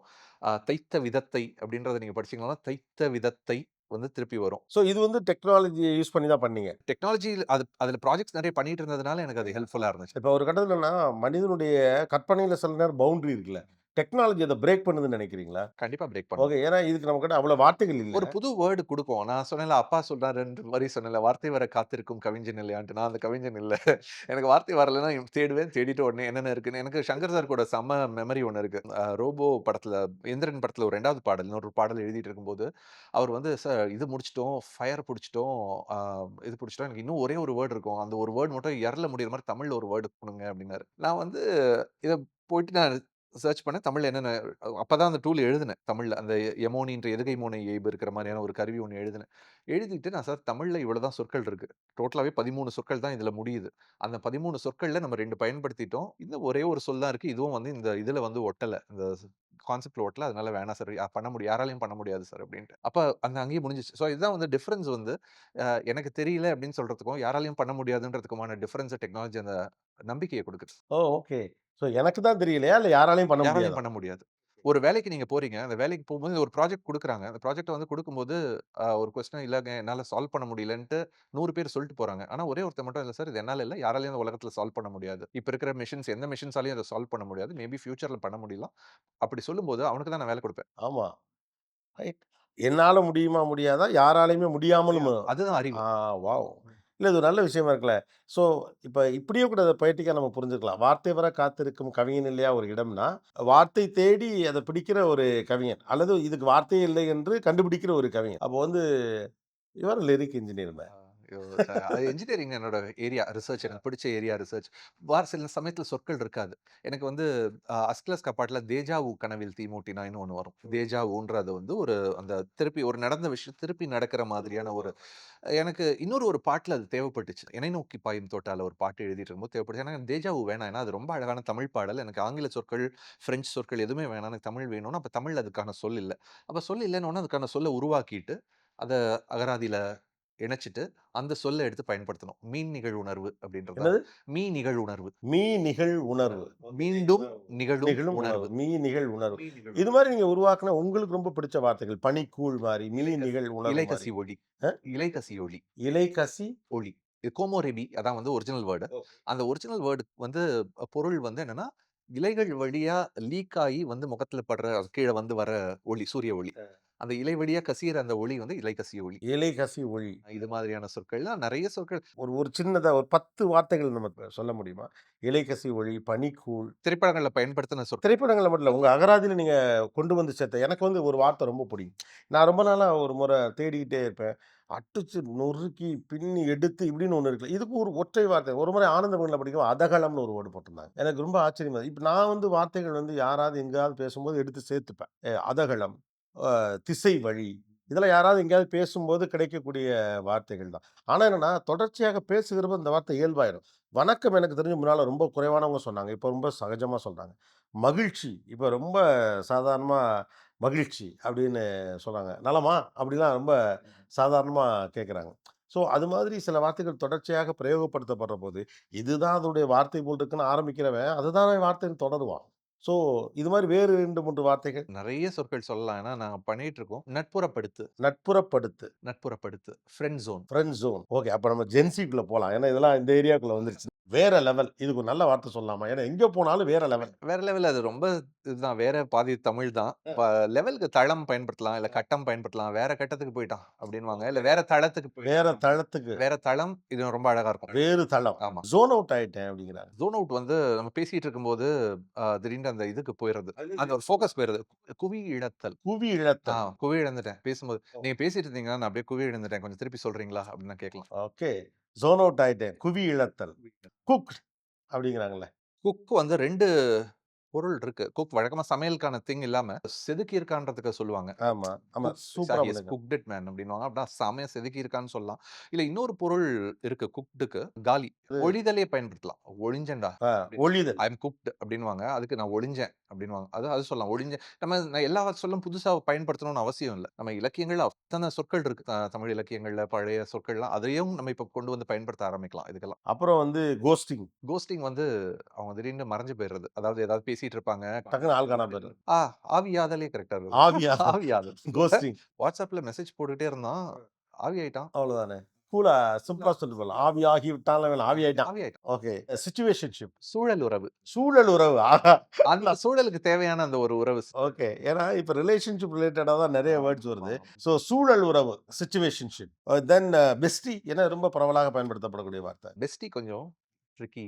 ஏன்னா அது வந்து ஆணுக்கும், பெண்ணுக்கும் பயன்படுத்தலாம். தமிழ்ல வந்து நம்ம அன் விகுதி இருக்கு, அள் விகுதி இருக்கு. நம்ம இல்ல அர் விகுதி போட்டும் பண்ணலாம். ஏன்னா பெஸ்டி வந்து நாய்களுக்கும் சொல்றாங்க. ஆமா. ரொம்ப நாய், பூனை நெருக்கமான ஒருவர நெருக்கமான ஒரு உறவு இதுதானே. ஆருயிரி. ஆருயிரி. ஆருயிரி. ஆருயிரி. அப்ப ஆணுக்கும் பொருந்தும், பெண்ணுக்கும் பொருந்தும், அக்ரிணைக்கும் பொருந்தும். ஏன்னா அதுவே இந்த விளையினம், அப்புறம் அந்த அந்த உ உ இதுக்கு வந்து நாங்க தமிழ்ல வந்து நம்ம எப்பவுமே வந்து அந்த உயர்திணை, அஃறிணைன்னு பிரிச்சு வச்சிருப்போம் இல்லையா? அஃறிணைய வந்து இப்ப நாங்க மாணவர்களுக்கு சொல்லிக் குடுக்கும்போது, அதையே இப்ப நெறைய பிரிச்சிருக்கோம். நெறைய புது கேட்டகரி ஆஃப் தமிழ் கிராமரே வந்து இன்னும் கொஞ்சம் நாங்க வெவ்வேற கேட்டகரி போட்டு, அதுல வந்து உயிர்ப்பொறி, உயிரிலி, அப்புறம் இது மாதிரி கேட்டகரிஸ்லாம் உயிரி. உயிரின்றது அஃறிணை தான். ஆனா அதுக்கு உயிர் இருக்கு. அதெல்லாம் உயிரி. ஓகே. உயிர் பொறின்றது அலெக்ஸா, சிரி இந்த ஏஐ எல்லாமே உயிர் பொறி. ஆமா. இதெல்லாம் புதுசா உள்ள வந்தது. புதுசா உள்ள வந்தோம். இதெல்லாம் எப்படி அட்ரஸ் பண்ணணும்? என்ன மாதிரியான அந்த இத கொடுக்கணும்ன்றது நம்ம கிராமர்ல வந்து பழைய கிராமர்ல இல்ல. இப்போ நம்ம அத இன்ட்ரோடியூஸ் பண்ணும்போது மாணவர்களுக்கு பண்ணும்போது, இப்படியெல்லாம் நம்ம பிரிச்சுக்கலாம்னு சொல்லிட்டு அவங்களுக்கு சொல்லிக் குடுக்குறோம். Touch cross. டச் கிராஸ் வந்து அவங்க ஐ திங்க் ஃபுல்லா அந்த கம்ப்யூட்டர்ல இருக்கும்போது, iPadல விளையாடிட்டு இருக்கும், கேம் எப்போதுமே பண்ணிட்டு இருக்கும்போது, சிஸ்டம்லயே இருக்கக்கூடிய திருப்பி வா வெளில வா அப்படின்னு சொல்லி அந்த உலகத்துல இருந்து இங்க வான்ட்டு. மண்மிதி, மண்மிதி. மண்மிதி. மண்மிதினா மண்ண மிதி. இத விட்டுட்டு மண்ணுக்கு மண்ணுக்கு வா, மண்ணுக்கு வாடா. ஓ! ஓ! மண்ணுக்கு வா. ஓ! அதிலயே வாழ்ந்துட்டு அங்கேயே வாழ்ந்து மண்மிதிடா. அது மாரி ஏதாவது வேர்ட்ஸ் அது மாரி காயின் பண்ணலாம். பேஸ்ட். வந்து ஒருத்தங்க வந்து ஒரு எத பத்தியும் கவலை இல்ல. அவங்க உண்மையா இருக்கணும். அவங்க எப்படி இருக்கணுமோ, அப்படிதான் இருக்கணும் அப்படின்னு நினைக்கிறவங்கள வந்து ஷி இஸ் பேஸ்ட் மேன் அப்படின்னுவாங்க. அப்படி யார பத்தியும் கவலை இல்ல. அவங்க உண்மையா இருக்கணும்னு நினைக்கிறாங்க. ம். மெய்யில இருந்தே ஏதாவது கொண்டு வாங்க. மெய் மெய் ஆனா இது அன் விகுதி போட முடியாது. மெய்யன், மெய்யள் வைக்கலாம். இல்ல மெய்யர்ன்னு வைக்கலாம். மெய்யர்னா காமன் ஆயிடும். எல்லாமே வந்து யூசபிலிட்டி தான். காஃபிக்கு வந்து கொட்டை வடிநீர்ன்னும்போது அது கேட்கறதுக்கு வந்து ரொம்ப அது சொல்ல முடியாது. குழம்பி நெறைய பேர் பயன்படுத்துவாங்க. குழம்பியும் வந்து நெறைய பேருக்கு குழம்ப ஞாபகப்படுத்துது. காஃபிய வரல. காப்பியே பயன்படுத்தலான்னு நெறைய பேர் வந்து இப்பு போட்டுட்டு காப்பின்னு பயன்படுத்துவாங்க. மக்கள் பயன்படுத்த ஆரம்பிக்கும்போது தான் அது வந்து தெரியும். நம்ம சொற்கள் உருவாக்கலாம். அறிஞர்கள் எல்லாம் சேர்ந்து உருவாக்குவாங்க. ஆனா எங்களோட குழுவுல நாங்க வந்து முக்கியமா வச்சிருக்கிறது என்னன்னா, ஒரு சொல்ல உருவாக்கும்போதோ, கன்னியம்மாள், ஆனந்தி, மஞ்சு இவங்கலாம் இருக்காங்க நம்ம லாங்குவேஜ் டீம்ல. எங்களுக்கு முக்கியமான ஒரு திங் என்னன்னா யூசபிலிட்டி. நீங்க வந்து சொல்லி பாருங்க. நீங்க வந்து எழுத்து வடிவில இல்ல. பேச்சு வழக்குல நீங்க பேசி பாருங்க. ஒரு கலோக்கியலா அவங்க பேசும்போது அத பயன்படுத்த முடியுமா? அப்படி பயன்படுத்த முடிஞ்சா தான் நெறைய பேர் பயன்படுத்துவாங்க. பயன்படுத்துவாங்க. நீங்க செல்ஃபிக்கு வந்து என்ன தானே எடுத்துக்கொள்ளும் நிழற்படம்னா போட்டா இல்ல. தாமி. தாமி தாமி அவ்வளோதான். வச்சும்போது எனக்கு ஒரு தாமி உங்க கூட ஒரு தாமி எடுத்துக்கலாமான்னு இப்ப நெறைய பேர் வந்து கேட்கறாங்க. அத அத பயன்படுத்த ஆரம்பிச்ச ஆக்சுவலா உடனே இந்த வேர்ட் இப்போ கொஞ்சம் கேட்கறாங்க. அட்லீஸ்ட் நம்ம இப்ப நம்ம மாரி யாராவது போறப்ப, நம்ம வாவ்! அப்படின்னு கவனிப்போங்கிறதுக்காகவாவது அந்த வார்த்தைய பயன்படுத்தலாம். பசங்களுக்கு ஆர்வம் இருக்கு. ஒரு நல்ல தமிழ் சொல். ஆனா பேசுறதுக்கும் நல்லா இருக்கணும். ரொம்பவும் ஒரு மாரி சுத்தி வளைக்காம இருந்தா அவங்க லைக் டூ தட். அண்ட் இது ரொம்ப பாப்புலர் வேர்ட் வைப். வைப் வந்து வைப்க்கு பண்ணியிருக்கோம்னு நெனைக்கிறேன். வைப் வந்து அதிர்ல இருந்து ஆரம்பிச்சோம். ஏன்னா அது வைப்ரேஷன்ல இருந்து ஆரம்பிச்ச வேர்டு. அதிரம்னு நினைக்கிறேன் நான். அதிரம். அதிரம். சரியான செம அதிரம். அதிரமா இருக்கு அப்படின்றத அங்க சொல்லலாம். வைப் வந்து நம்ம நவுனா யூஸ் பண்ணோம்னா, பெயர் சொல்லா பயன்படுத்தணும்னா, வைப வந்து வினைச்சொல்லாவும் பயன்படுத்தலாம்.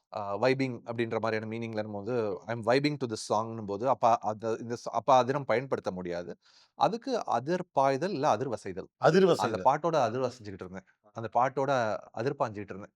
அதிர்பாய்தல். அதிர் தான் அடிப்படை அதிர் தான் அடிப்படை. அதிர்பாய்தல்னா அந்த ஃப்ளோ. அதோட அந்த வைப்ரேஷன்ல நான் ஃப்ளோ ஆயிட்டு இருந்தேன். அதிர்பாய்தல். ஸ்லே. ஸ்லே வந்து நம்ம இருக்கிற வேர்ட்ஸே பயன்படுத்தலாம்னு நினைக்கிறேன். ஸ்லேக்கு வந்து ஐ திங்க் மெரசல், மிரட்டல். மிரட்டிட்டான்டா. ஸ்லே ஸ்லே மேன் தான். சில வேர்ட்லாம் உண்மையாவே தமிழ்லயும் இந்த மாதிரியான ஜென்ஸி வேர்ட்ஸ் பாப்புலரா தான் இருக்கு. சம்பவம். ஆ. ஆமா. சம்பவம் பண்ணிட்டான். ஆனா புழக்கத்துக்கு எளிதாக இருக்கு. ஒருவேளை அப்படி வருகிற பட்சத்துல அவங்க அத புழங்கு சொல்லா பயன்படுத்துவாங்கன்னு தோணுது. Last one is rizz. RIZZ. Charisma. Charisma. கரிஸ்மால இருந்து வந்துச்சு. அந்த கரிஸ்ல இருக்கிற ரிஸ் தான் எடுத்து ஐ திங்க் ஒருத்தவங்க பார்க்க வந்து ரொம்ப இதுவா இருக்காங்க. அவங்க அட்ராக்ட் பண்ற அந்த ஒரு ஃபீச்சர் அவங்க கிட்ட இருக்குன்றது தான். கவர்தல் தான். ஸோ அதுல இருந்து தான் வேர்ட். கவரியம் இந்த மாதிரி தான் ஒண்ணு. கவரியம். அந்த அர்த்தத்துக்கான தமிழ் வேர்ச்சொல் என்னவோ அதுலேருந்து ஒரு வார்த்தையை நம்ம உருவாக்கலாம். எப்பவுமே அதான் விதி அதான். நம்ம வந்து நம்மளா ஒரு எழுத்துக்கள கோர்த்து ஒண்ணு போட்டுற முடியாது.